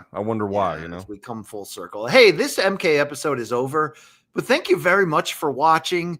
Please subscribe and like. Tell your friends about it. It's still a great show, and it's Luke. Next week we're back with pregame preview. A week from today. Like, let's go, people. MK's back. There's a chance I might bring the Tukster into studio next Friday, not Monday, but next Friday. Do you think she'll take a shot of Cuervo with us? I don't think I'm going to allow that, but she will be. There's a decent chance she'll be there. I mean, I'm not sure yet. It really depends on a few things, but she will be up no matter what. Friday night. I think we're going to spend the weekend in New York. This is great. Go Thomas family. Take advantage of it. Yes. And, the UFC 312 pregame preview will probably be 2 fights long, right? 2 fights long. It's not very long. I can't wait to break down. We should do a resume review of Jake Matthews. How about that? I'm good. All right. Long Island Luke, thank you for your service. People can check you out this weekend live stream tomorrow morning, 9 a.m. on that ass, correct? Correct. 9 a.m. for UFC Saudi Arabia, and then 8 p.m. for Benavidez Morrell. Join Jesus. Well, I was going to say this. I also have two streams on Saturday, although I'm not going to be doing the Long Island Luke thing at 9. I'm going to start at noon probably for the Saudi Arabia one, and then I'm only going to do main and co-main for Benavidez Morrell. All right. Well, check it out. Check me out. 8 p.m. Eastern, the pay-per-view, Prime Video, PBC, Benavidez Morrell, Fulton Figueroa. Let's freaking go. Thank you to everybody for the love and support. You too, LT. Thank you for the love and support. Let's do it. All right. Let's climb this mountain. I'm proud of you, bro. I have a good call. I can't wait to hear it. Thank you. For our great team, thank you. And for you people out there, thanks for always sticking with us and sticking by us. We don't always get it right, but we do try hard. Take care of yourselves.